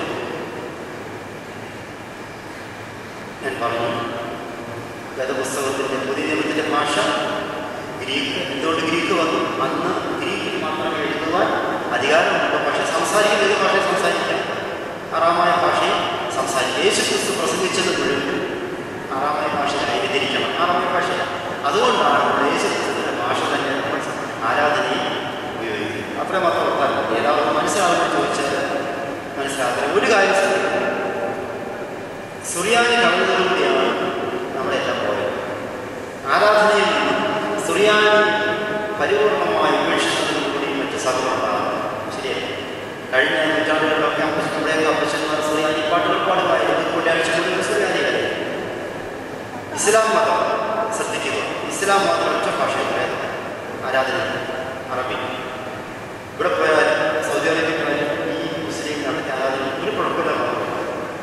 അവരെല്ലാം മനസ്സിലാക്കുന്ന മദ്രസയിൽ പോയി ചെറുപ്പത്തിൽ തന്നെ അവർ മനസ്സിലാക്കുന്നത് ഭംഗിയായിട്ട് ഇത്രയും തീവ്രമായി വിശ്വസിക്കുന്ന മതം ഇസ്ലാം മതം. നമുക്ക് ഇഷ്ടംപോലെ ഭാഷയുണ്ട്, പക്ഷേ വിശ്വാസം യഹോവയെ രക്ഷിക്കണമേ ബാക്കി പറഞ്ഞ് ഭക്തന്മാർ ഇല്ലാതെ പോകുന്നു.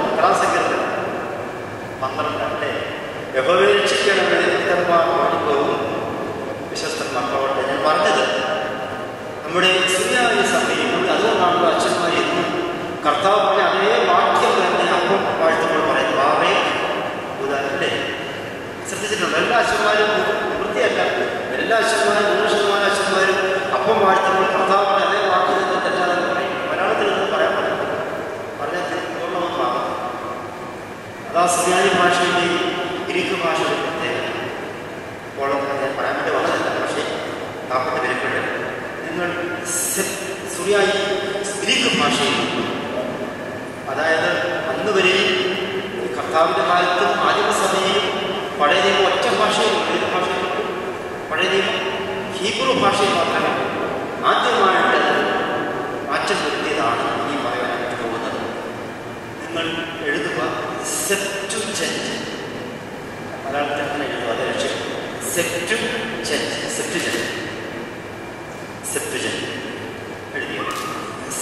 സെപ്റ്റിക് എന്ന് പറയുന്നത് സെപ്റ്റു എന്ന് പറഞ്ഞിരിക്കും. ഇംഗ്ലീഷ് അവിടെ എനിക്കറിയാം. സെപ്റ്റുജന്റ് ഞാൻ പറഞ്ഞത് ബ്രാക്കറ്റിൽ എൽ എന്നെഴുതുക. എൽ എന്നിട്ട് 2 ഗുണനച്ചൻ എഴുതുക. എക്സ് എഴുതുക.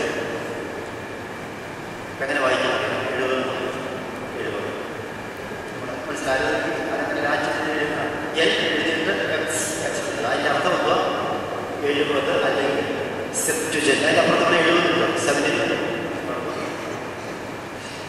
ശ്രദ്ധിക്കുക, ആദ്യമായിട്ടുള്ള ഒരു വിവർത്തനത്തിനെ, അതായത് പഴയ നിയമത്തിൽ വേദപുസ്തകത്തിൻ്റെ ആദ്യത്തെ വിവർത്തനത്തിനെയാണ് വിളിക്കുന്നത് സെപ്റ്റുജന്റ് എന്ന് വിളിക്കുന്നത്. നിങ്ങൾ ചോദിച്ചു, ന്യായമായിട്ട് ഞാൻ ചോദിച്ചുകൊണ്ടിരിക്കുന്നത് എന്തുകൊണ്ട് നമുക്കൊരു ബൈബിൾ ഇറങ്ങിയിട്ടുണ്ട്, അതിൻ്റെ കാര്യം പറയാൻ പോകും. ആദ്യമായിട്ട് ഹീബ്രു ഭാഷയിൽ നിന്നും മറ്റൊരു ഭാഷയിലേക്ക് ബൈബിൾ എഴുതിയതാണ് സെപ്റ്റുജന്റ് എന്ന് പറയുന്ന ഒരു സ്ഥിതിവിശേഷത്തിനെ പറയുന്നത്. ഒരു ശ്രമമായിരുന്നു, ഒരു പരിശ്രമമായിരുന്നു. അതിനെക്കുറിച്ച് എഴുതുന്നവരത് എഴുതിക്കൊള്ളുക.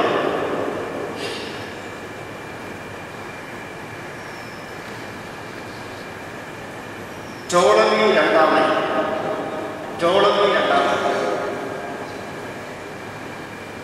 രണ്ടാമൻ്റെ കാലത്ത് ബ്രാക്കറ്റ് അതിലേറ്റുള്ളൂ. BC 285-246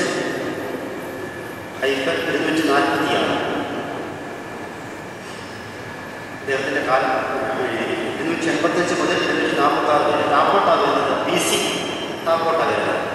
അദ്ദേഹത്തിൻ്റെ കാലത്ത് ടോളമി രണ്ടാമൻ ഫിലാഡൽഫിയസ് മക്കളുടെ അത്രജനം എഴുതിയാണ് ടോളമിൻ്റെ സമയത്തിൻ്റെ കാലത്ത് തൻ്റെ രാജകീയ ലൈബ്രറിയിൽ സൂക്ഷിക്കുക. അതിൻ്റെ ഉദ്ദേശം മാത്രം ഒത്തിരി ഡീറ്റെയിലായിട്ട് പറയുന്നില്ല.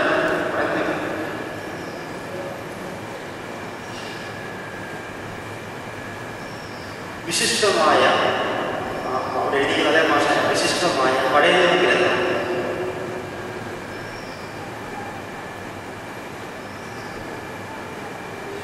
ഗ്രീക്കിൽ എഴുതി സൂക്ഷിക്കാനാക്കി വെച്ചു. അതാണ് അതിൻ്റെ സന്ദർഭം, അതിൻ്റെ കാരണം. അതായത് ടോളമി ഫിലാഡൽഫിയസ് എന്ന് പറഞ്ഞ രാജാവ് രണ്ടാമത്തെ കാലത്ത് ഹെബ്രായ വേദപുസ്തകം ഏത് ഭാഷയിലേക്ക് മാറ്റാൻ തീരുമാനിച്ചു, ഗ്രീക്ക് ഭാഷയിലേക്ക് മാറ്റാൻ തീരുമാനിച്ചു. ഞാൻ പറഞ്ഞു വേദപുസ്തകം ഇങ്ങനെ പരിഭാഷപ്പെടുത്തുക എന്ന് പറയുന്നത് സത്യം ബുദ്ധിമുട്ടുള്ള കാര്യമാണ്. അതുകൊണ്ട് അദ്ദേഹം ചെയ്തത് 12 ഗോത്രങ്ങളിൽ നിന്ന്, 12 ഗോത്രം അറിയാമെങ്കിൽ ഇസ്രായേലിൻ്റെ 12 ഗോത്രങ്ങളിൽ നിന്ന് 6 പേരെ വെച്ച്, എത്ര പേരെ വെച്ച്? 6 പേരെ വെച്ച്. എത്ര വരും? 72 പേര്, 72 പേര് തിരഞ്ഞെടുത്തു. ഇത് 12 ഗോത്രങ്ങളിൽ നിന്ന് തിരഞ്ഞെടുത്തിട്ട് ഓരോരുത്തരുടെയും കൈ ഓരോ ഹീബ്രു ബൈബിൾ കൊടുത്തു. ശ്രദ്ധിക്കുക, എഴുതിയോ? ചുരുക്കം പരിപാടിയൊക്കെ എഴുതിയാൽ സംഭവം കേൾക്കുമ്പോൾ സിമ്പിളായി. ഡേറ്റും കാര്യങ്ങളൊക്കെ എഴുതിയാൽ 12 ഗോത്രങ്ങളിൽ നിന്ന് 6 പേരെ വീതം തിരഞ്ഞെടുത്തിട്ട് ഓരോരുത്തരുടെയും കൈ ഓരോ ഹീബ്രു ബൈബിൾ ഏൽപ്പിച്ച് ഒരു ദ്വീപിൽ കൊണ്ടു. ഏതെല്ലാം വിട്ടു, ഒരു ദ്വീപിലോട്ട്. ദ്വീപിൽ വിട്ടിട്ട് 72 മുറികളിൽ താമസിപ്പിച്ചു. എല്ലാ സൗകര്യങ്ങളും കൊടുത്തു. താമസിച്ച് പറഞ്ഞു, നിങ്ങളെല്ലാവരും ഇത് നോക്കി എഴുതിക്കണം. ഇതിൻ്റെ പരിഭാഷ പണ്ഡിതന്മാരായിരിക്കുന്ന ഏറ്റവും ഒരു ഗ്രീക്ക് ഹീബ്രു പണ്ഡിതന്മാരായിരിക്കുന്നത്.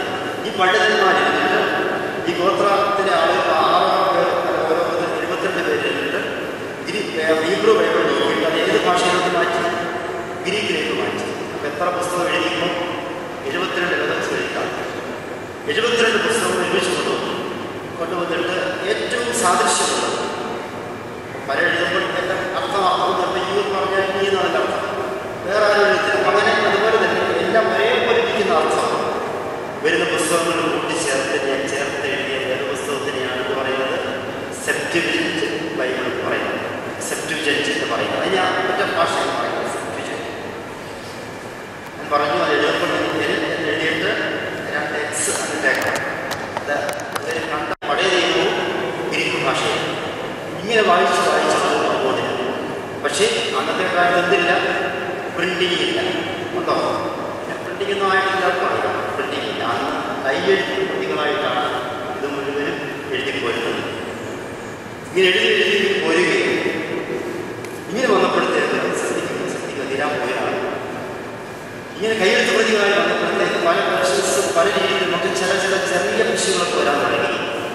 റോമാ സഭയിൽ നിന്നും 14-ാം നൂറ്റാണ്ട് വരെ റോമാ സഭയിൽ വലിയ പ്രശ്നമൊന്നുമില്ല. കത്തോലിക്ക സഭയിൽ പ്രയാസമൊന്നുമില്ല. അതിനുശേഷം 1529-ലാണല്ലോ ഹിന്ദു സഭ ഉണ്ടാകുന്നത്. പ്രൊട്ടസ്റ്റന്റ് സഭയായിട്ട് ഇങ്ങനെ അതൊക്കെ നവീകരണ സിദ്ധാന്തത്തിലൂടെ കുറച്ച് പേര് മാറാൻ പോകുന്നത്. അവരെന്ത് ചെയ്തു ചോദിച്ചാൽ ഈ സെപ്റ്റുജന്റിൽ കാണുന്ന ചില വിശ്വാസങ്ങൾ അതൊക്കെ നവീകരണ ആശയവുമായിട്ട് ബന്ധപ്പെടുത്തി ചില ബൈബിൾ എഴുതാൻ അവർക്ക് അധികാരങ്ങൾ എഴുതാൻ. പക്ഷെ എന്നാലും അവർ പതുക്കെ ഈ നവീകരണത്തിലോട്ട് പോയി, പ്രത്യേകിച്ച് മാറ്റി കൊണ്ടുവരുന്നൊക്കെ അറിയാം, സംഭവം അറിയാം. പതുക്കെ ചില വേർഷൻസ് എഴുതാൻ അവർക്ക് സ്വന്തമായ രീതിയിൽ പതുക്കെ എഴുതാൻ പറ്റും. അതിനായിട്ട് എഴുതാൻ അങ്ങനെ എഴുതാൻ പോയപ്പോൾ ചില പ്രശ്നങ്ങൾ വന്നു. പ്രത്യേകിച്ച് ബ്രിട്ടീഷ് അവിടെ വന്നപ്പോഴത്തേക്ക് ഒരു ആധികാരികമായിട്ടൊരു ബൈബിൾ മതി. കാരണം ഒത്തിരി വേർഷൻസ് വന്നു കഴിഞ്ഞാൽ സഭ ശിഥിലമാകുന്നുണ്ട്. പ്രത്യേകിച്ച് പ്രൊട്ടസ്റ്റന്റ് സഭ, നവീകരണ സഭ വളരെ ശക്തമായിട്ട് പോയെങ്കിലും പല സഭകളായിട്ട് അവർ പഠനങ്ങളൊക്കെയുണ്ടായി പിരിയും. ഇന്ന് ഈ ഹിന്ദുക്കൂസായി പിരിയുന്നത് പോലെ ഓരോ വീട്ടിലും ഓരോ സഭയാണ് അല്ലേ. പത്തനംതിട്ട ഒരു പഠിക്കുന്നതിൽ ഒരു സഭ ഫർണിച്ചർ, തൊട്ട ഓപ്പോസിറ്റ് ഫർണിച്ചർ കട, അതിൻ്റെ ഓപ്പോസിറ്റ് ആ ഫർണിച്ചർ കടയുടെ പേരും സഭയും കഴിഞ്ഞ പോലെ ഓരോ വീട്ടുകാരുടെ പേരുണ്ട്. അപ്പം അങ്ങനെ ഒത്തിരി സഭകൾ ഇങ്ങനെ ശിഥിലമാകുന്നു. അപ്പോഴത്തേക്ക് അത് പോയ പ്രശ്നമാണെന്ന് വെച്ചിട്ട് ബ്രിട്ടീഷ് ആധിപത്യത്തിലുള്ള അന്നത്തെ അല്ലെങ്കിൽ ബ്രിട്ടീഷ് രാജാവ്, അവിടുത്തെ രാജാവ് ജെയിംസ് എന്ന് പറയുന്ന രാജാവ്, കിങ് ജെയിംസ്, കിങ് ജെയിംസ് വേഷങ്ങളെ കൊടുത്താണ്. അദ്ദേഹം 1611 കാലഘട്ടം ബ്രാക്കറ്റ് എഴുതിയിരിക്കുന്നു. King James.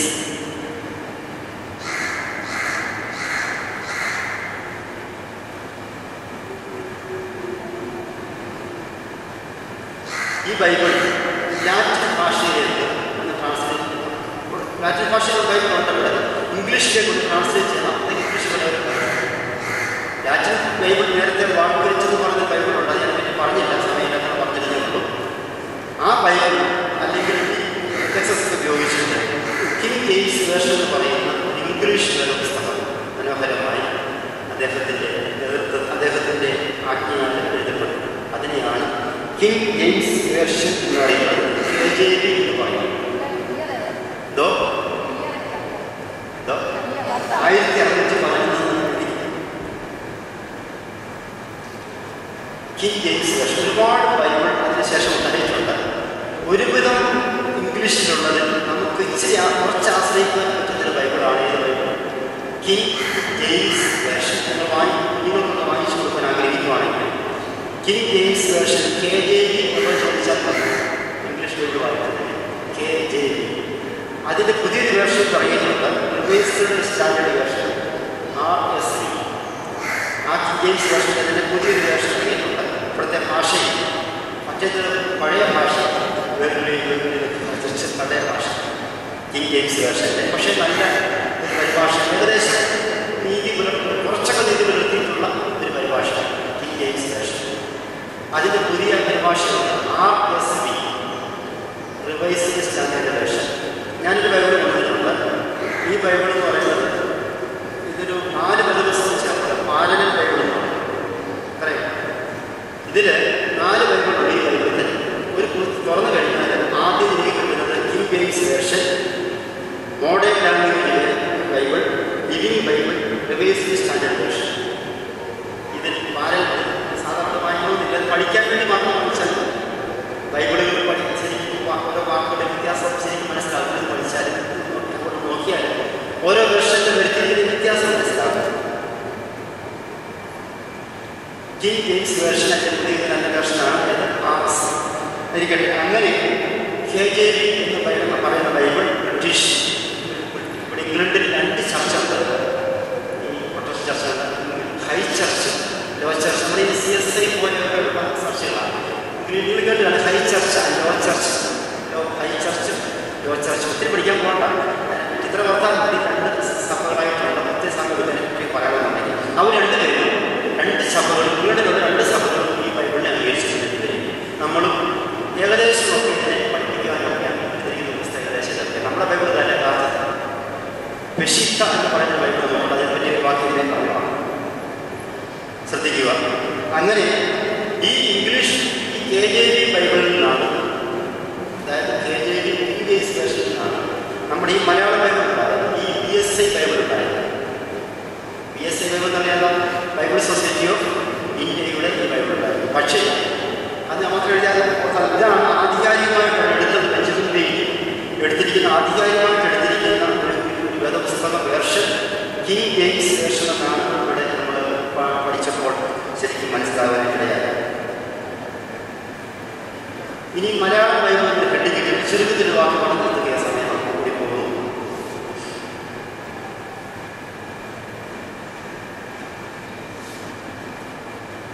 മലയാളം ബൈബിൾ.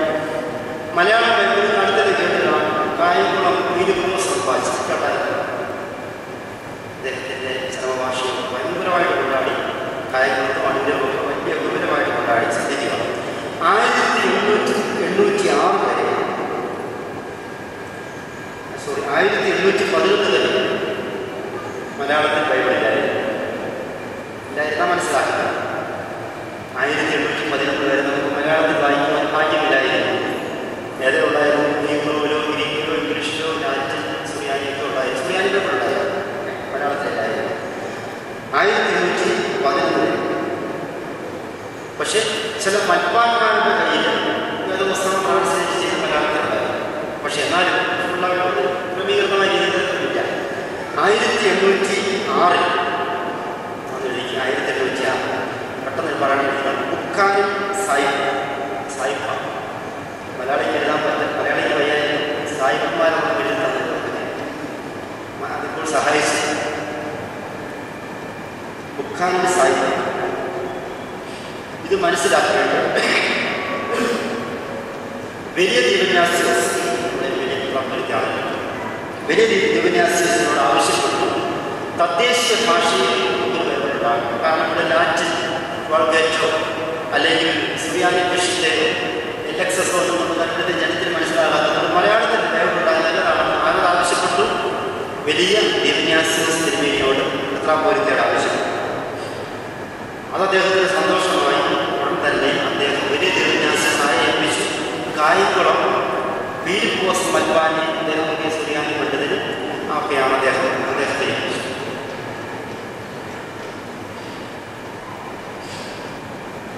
അദ്ദേഹം 4 സുവിശേഷം ആദ്യമായി മലയാളത്തിലേക്ക് പരിഭാഷ. അദ്ദേഹം മാത്രമല്ല, അദ്ദേഹത്തിൻ്റെ കൂടെ കുറച്ച് ആളുകളെ കൂടി വെച്ചിട്ടുണ്ട്. സമീപിക്കുന്നതാണ് പറയുന്നത്. തമിഴ് ആൾക്കാരുടെ കൂടെ ഉണ്ടായിരുന്നു. തമിഴ് ആൾക്കാരെ അദ്ദേഹത്തിൻ്റെ കൂടെ ഉണ്ടായിരുന്നു. അങ്ങനെ ഫിലിപ്പോസ് സമ്പാദിച്ചതിൻ്റെ നേതൃത്വത്തിൽ ആദ്യമായിട്ട് 1811 അദ്ദേഹം എഴുതിയിട്ട് അത് അദ്ദേഹം ആരെ ഏൽപ്പിച്ചു? ബുക്കാന സാഹിബിനെ ഏൽപ്പിച്ചപ്പോൾ ഒരു പ്രശ്നം ഇപ്പോഴത്തില്ല. അച്ചടി പ്രസ്സില്ല, ഒന്നുമില്ല. മലയാളത്തിൽ അച്ചടിക്കാൻ ഒന്നും കൈയെഴുത്ത് പ്രതികൾ മാത്രമേ ഉള്ളൂ. ഉടൻ തന്നെ അദ്ദേഹം ബോംബെയിൽ പോയി കൊറിയർ എന്ന് പറയുന്നത് പ്രസിൽ ചെന്നാർ ഈ സാഹിത്യം ഈ എഴുതിയതിനെ കൊണ്ട് ബോംബെയിൽ പോയി കൊറിയർ പ്രസിൽ കൊണ്ടുപോയി അച്ചടി ആദ്യമായിട്ട് ഉണ്ടാക്കി. ലിപികൾ എഴുതിയുണ്ടാക്കി അച്ചകൂടം എന്നാണ് പറയുന്നത് ഉണ്ടാക്കി അവിടെ അച്ചടിച്ചു. ഇന്ന് കാണുന്ന അക്ഷരം പടുവത് കാണുകയില്ല. ഇന്ന് കാണുന്ന അത്ര മനോഹരമായിരിക്കത്തില്ല. അതിനാദ്യമായിട്ട് 4 സുവിശേഷങ്ങൾ അച്ചടിച്ച് കേരളത്തിൽ കൊണ്ടുവന്നതാണ് മലയാള പുസ്തകത്തിൻ്റെ വലിയ ചരിത്രം. അങ്ങനെയാണ് കഴിഞ്ഞ വർഷങ്ങളിൽ 2011 ഫിലിപ്പോസ് സമ്പാദിച്ചത് സഭ ആദരിച്ചത്. ഫിലിപ്പോസ് സമ്പാദിച്ചാണ് ആദ്യം എഴുതുന്നത്. നമ്മളെല്ലാവരും പറയും മലയാളത്തിൽ എഴുതുകയാണ്.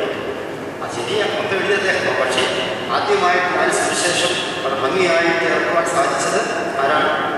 ഫിലിപ്പോസ് വചനങ്ങൾ ഓർക്കുന്നുണ്ട്.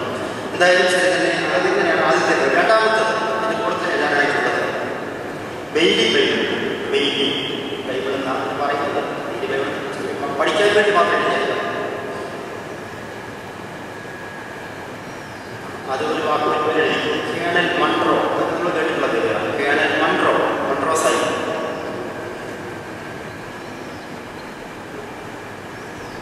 ഇവിടെ മലയാളത്തിൽ നല്ല ഉണ്ടാകാൻ വേണ്ടി ഇതിനു വേണ്ടിയാണ് അവരുടെ മതം അവരുടെ സഭ ഇവിടെ പ്രചരിപ്പിക്കാൻ വേണ്ടി. മനസ്സിലായല്ലോ? വേറെ ഉദ്ദേശം നല്ലതാണ്. പക്ഷെ എന്നാലും അതിൻ്റെ ഉള്ളിൽ കിടക്കുന്ന ഉദ്ദേശം മലയാളത്തിൽ ബൈബിൾ എടുത്ത് ആൾക്കാരെ പഠിപ്പിച്ചിട്ട് അവരുടെ സഭയിലേക്ക് ആളുകളെ ചേർക്കുക. അതാണ് ഉദ്ദേശം. അങ്ങനെ മൺട്രോ സാഹിബ് ബെയ്ലി എന്ന് പറയുന്ന പണ്ഡിതനായ ബെയ്ലിയോട് ആവശ്യപ്പെട്ടു മലയാളത്തിൽ ബൈബിൾ എഴുതാൻ. അദ്ദേഹം ഇംഗ്ലീഷുകാരാണ്. ആലോചിച്ചോ? ഇംഗ്ലീഷുകാരാണ്. ബെയ്ലി സാഹിബിനോട് ആവശ്യപ്പെട്ടു. അദ്ദേഹം അങ്ങനെ KJV ട്രാൻസ്ലേഷൻ ഏതാ? KJV എന്ന് പറയുന്നതാണ് കിങ് ജെയിംസ് വേർഷൻ. ബ്രിട്ടീഷുകാരുടെ കാലത്ത് കിങ് ജെയിംസ് ഉണ്ടാക്കിയ അദ്ദേഹത്തിൻ്റെ നേതൃത്വത്തിലുണ്ടാക്കിയ ഈ വേദപുസ്തകത്തിൽ നിന്ന് അദ്ദേഹം പ്രധാനമായ ആധാരമാക്കി ട്രാൻസ്ലേറ്റ് ചെയ്തു. പക്ഷേ അന്ന് കോട്ടയത്ത് CMS പ്രസ് സ്ഥാപിച്ചാണ് ചെയ്തത്. ആദ്യത്തെ പ്രസ് അതായത് ബോംബെ കൊറിയർ പ്രസ്. രണ്ടാമത്തെ ബെയ്ലി സ്ഥാപിച്ചത് CMS കോട്ടയം CMS പ്രസ്.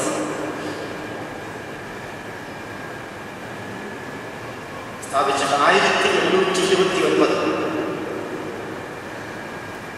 പുതിയ നിയമം 1829 പുതിയ നിയമം പൂർണ്ണമായി 1829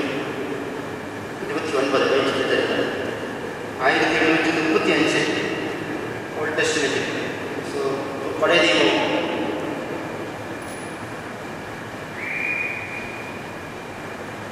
അങ്ങനെ സമ്പൂർണ്ണ ബൈബിൾ കർമ്മമാക്കാനാണ് ഇടയായത്. അതാണ് നമ്മുടെ കയ്യിലിരിക്കുന്ന ഏകദേശം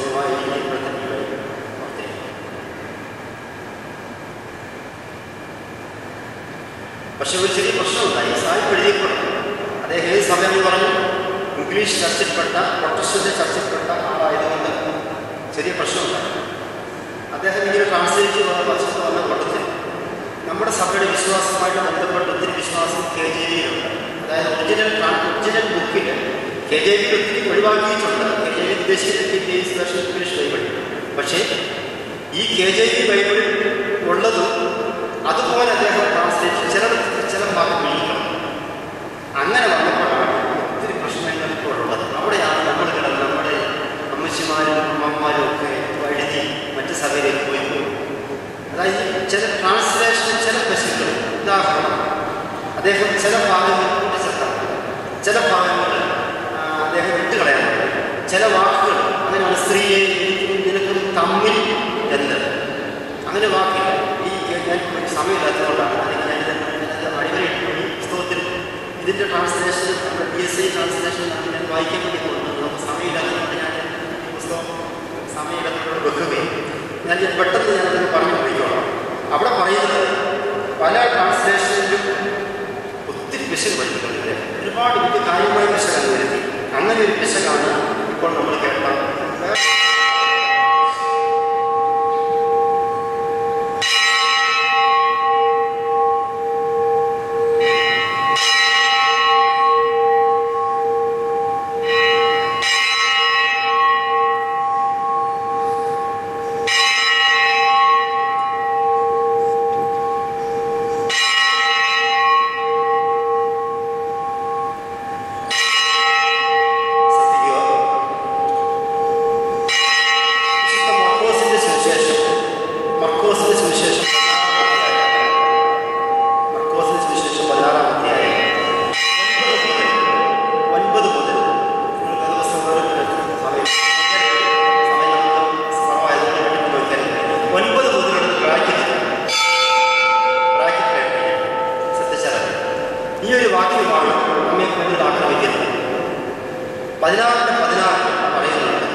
വിശ്വസിക്കുകയും സ്നാനമൊരുക്കുകയും ചെയ്യുന്നവൻ രക്ഷിക്കപ്പെടും, വിശ്വസിക്കാത്തവർ ശിക്ഷാവിധിയിൽ അകപ്പെടും. അങ്ങനെ വരുമ്പോൾ കാതോലിക്കാഭാവത്തിന് താഴെ ഇന്ന് മാമോദീസാമുങ്ങിയ കുഞ്ഞവരെയും വിശ്വസിച്ച് സ്നാനമേറ്റവരല്ല. അതുകൊണ്ട് നിങ്ങൾക്ക് അനുവദിക്കും.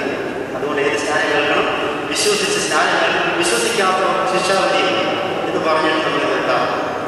പക്ഷെ അത് ബ്രാക്കറ്റിലാണ് കൊടുത്തിരിക്കുന്നത്. King James വർഷം വായിക്കുമ്പോൾ നല്ല രസകരമായിട്ട് എഴുതിയിട്ടുമുണ്ട്. ഇതിന് ഓതന്റിസിറ്റി ഇല്ല. ഇതിന് ഗണ്ഡനതൃത്വം കൊടുക്കാൻ പറ്റുകയില്ല. മർക്കോസ് സമയത്ത് വെച്ചിട്ട് പറയാൻ പറ്റുകയില്ല. കാരണം ഏതോ കുറച്ച് പറഞ്ഞ കയ്യെഴുത്ത് പ്രതികളിൽ നിന്ന് കടന്നു വന്ന് ചില കയ്യെഴുത്ത് പ്രതി ആരോ കൂട്ടിച്ചേർത്താൻ പക്ഷേ അവർക്ക് ബ്രാക്കറ്റിൽ നമ്മൾ പഠിക്കുന്ന എന്തുവാണ്? വിശ്വസിക്കുകയും സ്നാനം കേൾക്കുകയും ചെയ്യുന്നവൻ രക്ഷിക്കപ്പെടും, വിശ്വസിക്കാത്തവർ ശിക്ഷാവിധിയിലാകും. അപ്പോൾ നമ്മളെല്ലാവരും ശിക്ഷാവിധിയിലാകും. പക്ഷേ അവിടെ ഇതിനെക്കുറിച്ച് കൂടുതൽ പറയാൻ സമയമില്ലാത്തതുകൊണ്ട് ശിശുനാട്ടത്തെക്കുറിച്ച് പഠിച്ചപ്പോൾ നമുക്ക് വേണ്ടതാണ്. അത് പഠിപ്പിക്കുമ്പോൾ അത് പഠിപ്പിച്ചാൽ മതിയാവും. വിശ്വസിക്കാത്തവർ വിശ്വസിച്ച് മാത്രമേ സ്നാനം കഴിക്കും. പക്ഷെ അദ്ദേഹം പ്രൊജക്ട് ചെയ്ത് അവിടെ എത്തിച്ചു. അങ്ങനെ ഒരു 10-30 വാക്യത്തിൽ വലിയ ബസ്സുകളുണ്ട്. ഉദാഹരണം, സഭയിൽ മെത്രാപ്പൊലീത്ത ബിഷപ്പുമാരുണ്ടായിരുന്നു എന്നുള്ളത് അദ്ദേഹം ബിഷപ്പിനെ മുഴുവൻ അധ്യക്ഷനായി. ബിഷപ്പുമാർക്ക് പട്ടം കൊടുത്തു എന്നൊരു വാക്യങ്ങളുണ്ട്. അല്ലെങ്കിൽ പട്ടം കൊടുത്തെന്ന വാക്യം ഓർഡിനേഷൻ എന്ന വാക്കിന് അർത്ഥം എന്തോ ഓർഡിനേഷൻ പട്ടം കൊടുക്കുക ഓർഡർ എന്നൊക്കെ പറയുന്നത്. പക്ഷെ അദ്ദേഹം അത് മനഃപൂർവ്വം ഒഴിവാക്കി നമ്മുടെ ഈ PSI.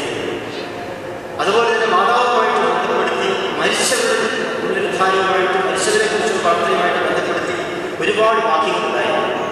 അത് ഇന്നും ഈ KJV പക്ഷേ മലയാള ബൈബിളിൽ ബോധപൂർവ്വം വിട്ടുകളഞ്ഞു. അതാണ് നമുക്കിതിപ്പോൾ സമയമില്ലാത്തവർ മാത്രമായി എങ്കിലും രണ്ട് വാക്യങ്ങൾ പറയുന്നത് നിങ്ങൾ എഴുതിയിട്ട് കഴിയുമെങ്കിൽ ബൈബിളിൽ PSI ബൈബിൾ, മറ്റ് ബൈബിളിൽ നോക്കരുത്, സോറി KJV ബൈബിൾ നോക്കണം, അല്ലെങ്കിൽ RSV ബൈബിൾ, ലിവിംഗ് ബൈബിൾ നോക്കരുത്. വേറെ വിധേയത്തിൽ ബൈബിളുകളുണ്ട്, അതൊന്നും നോക്കേണ്ട കാര്യമില്ല. KJV തന്നെ നോക്കാൻ പറ്റുന്നതാണ്. കുറച്ച് വാക്യങ്ങൾ ഞാൻ തരികയാണ്. അപ്പോസ്തല പ്രവൃത്തി 2:42.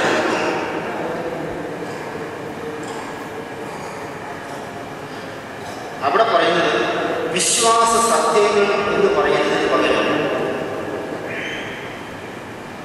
ഉപദേശമാണ് എഴുതിയിരിക്കുന്നത്. വിശ്വാസ സത്യങ്ങൾ ഡോക്ട്രിൻസ് എന്ന് ഇംഗ്ലീഷിൽ എഴുതിയിരിക്കുന്നത്. ഡോക്ട്രിൻസ് മീൻസ് ഉപദേശം, ഉപദേശം ലഭ്യമാണ്. പക്ഷെ അദ്ദേഹം ട്രാൻസ്ലേറ്റ് ചെയ്തപ്പോൾ ഉപദേശം എന്നാൽ വിശ്വാസ സത്യങ്ങളുടെ പ്രമാണങ്ങളെ അർത്ഥം. അപ്പോസ്തല പ്രവൃത്തി 2:42. സമയം കിട്ടും ഇംഗ്ലീഷ് ബൈബിൾ ഏത് വേർഷനായിരിക്കണം? KJV-യാണ് വളരെ സ്ഥിരമാണ്. രണ്ടാമതായി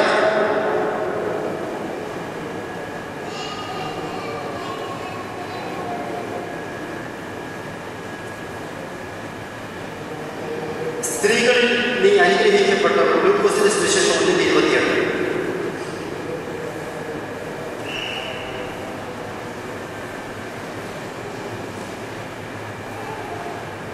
അവിടെ എഴുതിയിരിക്കുന്നത് blessed art thou among woman എന്ന് എഴുതിയിരിക്കുന്നു. പക്ഷേ അവിടെ ബൈബിൾ എഴുതിയിരിക്കുന്ന വാക്ക് അതിൻ്റെ ട്രാൻസ്ലേഷൻ തെറ്റാണ്.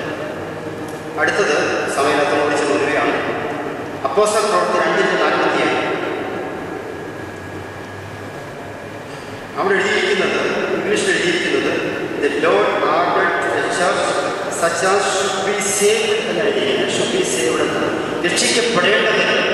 അതിന് പകരം എഴുതിയിരിക്കുന്നത് രക്ഷിക്കപ്പെടുന്നവരെ. തെറ്റാണ്, മലയാളത്തിൽ ട്രാൻസ്ലേഷൻ തെറ്റാണ്. അതിപ്പോൾ നമ്മളെ ബൈബിൾ PSI ബൈബിൾ ട്രാൻസ്ലേഷൻ തെറ്റാണ്.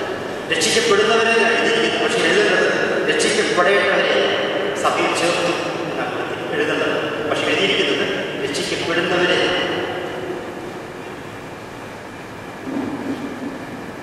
ഒരു വാക്യം എഴുതിയിരിക്കുന്നു.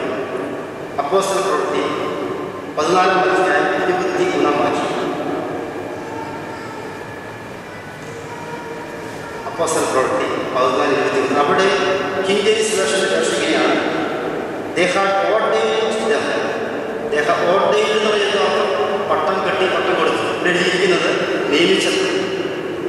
നിയമിച്ചതും അല്ലേ, പട്ടം കെട്ടിയതും വ്യത്യാസം, ഒത്തിരി വ്യത്യാസമാണ്. വികാരിയായിട്ട് നിയമിക്കും, പക്ഷേ അച്ഛനെ അങ്ങനെ തിരുമേനി നിയമിക്കും. അച്ഛനെ പട്ടം കൊടുക്കും, പുരോഹിതനെ പട്ടം കൊടുക്കും. വളരെ ശ്രദ്ധിക്കണം. അങ്ങനെ ഒരുപാട് വാക്കുകൾ, ഒത്തിരി വാക്കുകൾ അങ്ങനെ വ്യത്യാസമുണ്ട്. അവിടെ നിയമിച്ചു എന്നാണ് എഴുതി. അപ്പോസ്തല പ്രവൃത്തികൾ പല ഭാഗത്തും ഈ വാക്യങ്ങളിൽ ഉണ്ടെന്നുള്ളത് പ്രത്യേകമായിട്ട് ഓർക്കേണ്ടതാണ്. ഇങ്ങനെ ഒത്തിരി വാക്കുകളുള്ള സമയം നമുക്ക് ഒരു വാക്കുകളിരിക്കും. തീത്തോസിൻ്റെ 1:5 അവിടെയും ഓർഡൈൻഡ് എന്നാണ് കൊടുത്തിരിക്കുന്നത്. പിന്നെ പാരമ്പര്യത്തിൽ കണ്ടപ്പോഴത്തേക്കും ഓർത്തഡോക്സ് സഭ പാരമ്പര്യത്തിൽ വിശ്വസിച്ച് കണ്ടപ്പോഴത്തേക്കും പാരമ്പര്യം എന്ന വാക്ക് മാറ്റിക്കണം.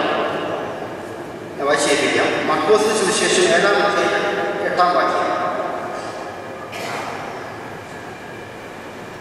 God, ഇംഗ്ലീഷിലൊക്കെ വാക്ക് മാത്രം വായിക്കും. God we hold the tradition of men എഴുതിയിരിക്കുന്നത്. ട്രഡീഷൻ എന്ന് പറഞ്ഞാൽ എല്ലാവർക്കും അറിയേണ്ടതാണ്, പാരമ്പര്യങ്ങൾ. അവിടെ ഇവിടെ എഴുതിയിരിക്കുന്നത് സമ്പ്രദായം പ്രമാണങ്ങളും പാരമ്പര്യം ഒത്തിരി വ്യത്യാസമാണ്. അതെന്തോ സമ്പ്രദായം, അതെന്തോ പാരമ്പര്യം എന്ന് പറയുന്ന രണ്ട് പിന്നണിയുടെ വ്യത്യാസം. ട്രഡീഷൻസ് എന്നുള്ള അദ്ദേഹം സമ്പ്രദായങ്ങൾ മനഃപൂർവ്വം മാറ്റിക്കളഞ്ഞു. അറിയാൻ വേണ്ടി മാറ്റിയതൊക്കെ അറിയാൻ മാറ്റി, അറിഞ്ഞുകൊണ്ട് മാറ്റിയതാണ്.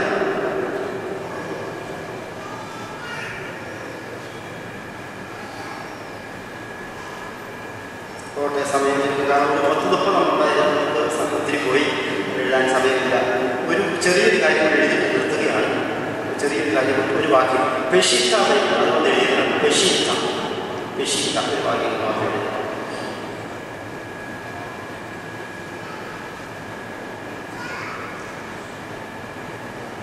പെഷിത്ത, അതായത് പെഷിത്ത എന്ന് പറയുന്നത് സുറിയാനി ലേഖനത്തിൽ 5-ാം നൂറ്റാണ്ടിൽ വേദപുസ്തകം സുറിയാനിയിലേക്ക് വിവർത്തനം ചെയ്തതിനാണ് പെഷിത്ത എന്ന് പറയുന്നത്.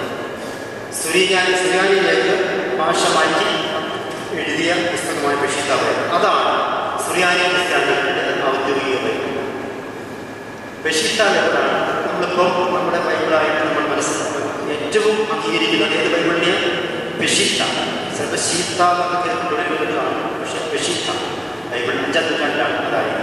ഇന്നും ആ ബൈബിളിനാണ് നമ്മൾ കൂടുതൽ ആശ്രയിച്ചുകൊണ്ട്, അത് സുറിയാനിയിലായതുകൊണ്ടും വളരെ ആശ്രയിക്കാൻ പറ്റുന്നതുകൊണ്ടും നമ്മുടെ പിതാക്കൾ എഴുതിയതുകൊണ്ടും നമ്മുടെ സഭ വിശ്വാസവുമായിട്ട് വളരെ ബന്ധമുള്ളതുകൊണ്ടും നമ്മൾ ബഷീർ ബൈബിളിനെ ആശ്രയിച്ചു. നമുക്ക് സമയം പൂർണ്ണമാവുകയാണ്. ഒരുപാട് കാര്യങ്ങൾ നമുക്ക് പഠിക്കാനായിട്ടുണ്ടായിരുന്നു. നമുക്ക് സഭയെക്കുറിച്ച് കുറച്ച് കൂടുതൽ പഠിക്കാനായിട്ടുണ്ടായിരുന്നു. പാരമ്പര്യത്തെക്കുറിച്ച് കുറച്ചുകൂടി പഠിക്കാനായിട്ടുണ്ടായ സമയം ഇവിടെ ചെല്ലുകയാണ്. ഞാൻ പറഞ്ഞല്ലോ, യോഹന്നാൻ ശ്ലീഹ പറഞ്ഞതുപോലെ ബൈബിളിനെ കുറിച്ച് പഠിക്കാൻ തുടങ്ങിയാൽ നമുക്ക് ഒരിക്കലും അത് തിരികെയില്ല. കാരണം കർത്താവിൻ്റെ കാലം മുതൽ ഇന്ന് വരെ പ്രസംഗിച്ച് പഠിപ്പിച്ചിട്ടും തീർന്നിട്ടില്ല. അതിൻ്റെ തീരാൻ ഇഷ്ടംപോലെ ബാക്കി കിടപ്പുണ്ട്. അതുകൊണ്ട് നമുക്കിവിടെ സമാധാനിക്കാം. കേട്ട കാര്യങ്ങൾ 30-60 പേരിനായി നമ്മുടെ ജീവിതത്തിൽ വരുവാനും നമ്മുടെ ആരാധന സഭാ ജീവിതത്തിൽ കൂടുതൽ അർത്ഥവത്താകുവാനും കർത്താവിടെയാണ് എന്ന് പ്രാർത്ഥിക്കുന്നു. പാരമ്പര്യവും സഭയും അതുപോലെ വേദപുസ്തകവും ഇത് മൂന്നും ഒരേ അർത്ഥത്തിൽ, അതുപോലെ തന്നെ വേദപുസ്തകത്തിൽ ഉറച്ചു നിന്നുകൊണ്ട് സഭയുടെ പാരമ്പര്യവും അതുപോലെയുള്ള സഭയുടെ പ്രമാണങ്ങളും അനുസരിച്ചുകൊണ്ട് നമ്മൾ മുന്നോട്ട് പോകുന്നു. നമ്മുടെ ആരാധനകളും ഉദാശകളെല്ലാം തന്നെ സ്തുതിയുവാകപ്പെട്ടതായി തീരുവാൻ കാരണവും അത് തന്നെയാകുന്നു. വേദപുസ്തകം തന്നെ പറയുന്നു, പൂർണ്ണമല്ല, ഒരുപാട് പുസ്തകങ്ങൾ കൂട്ടിച്ചേർക്കാൻ വേണ്ടിയിട്ടുണ്ട്, ഒരുപാട് പുസ്തകം നഷ്ടപ്പെട്ടു പോയിട്ടുണ്ട്, ഒരുപാട് കാര്യങ്ങൾ എഴുതി ചേർക്കുവാനുമായിട്ടുണ്ട്. കർത്താവിൻ്റെ അനുഗ്രഹ പ്രവർത്തനങ്ങൾ ശ്ലീഹന്മാരുടെ പ്രവർത്തനങ്ങൾ ഒരുപാട് പറഞ്ഞ കാര്യങ്ങൾ എഴുതാനായിട്ടുണ്ട്. അത് പാരമ്പര്യത്തിൽ കൂടി പരിശുദ്ധ ലഭിച്ചത് സഭയിക്കുന്നു, ആചരിച്ചു പോരുന്നു. അങ്ങനെ സഭയുടെ ആരാധന, വിശുദ്ധ കുർബാന എല്ലാ പ്രകാശങ്ങളും അനുഗ്രഹപ്രദമാകുവാൻ, അർത്ഥപൂർണ്ണമാകുവാൻ, വേദപുസ്തകം അധിഷ്ഠിതമായി അതിനെ ഉൾക്കൊള്ളുവാനും മനസ്സിലാക്കുവാനും കർത്താവ് സംഗതിയാകട്ടെ എന്ന് പ്രാർത്ഥിക്കുന്നു.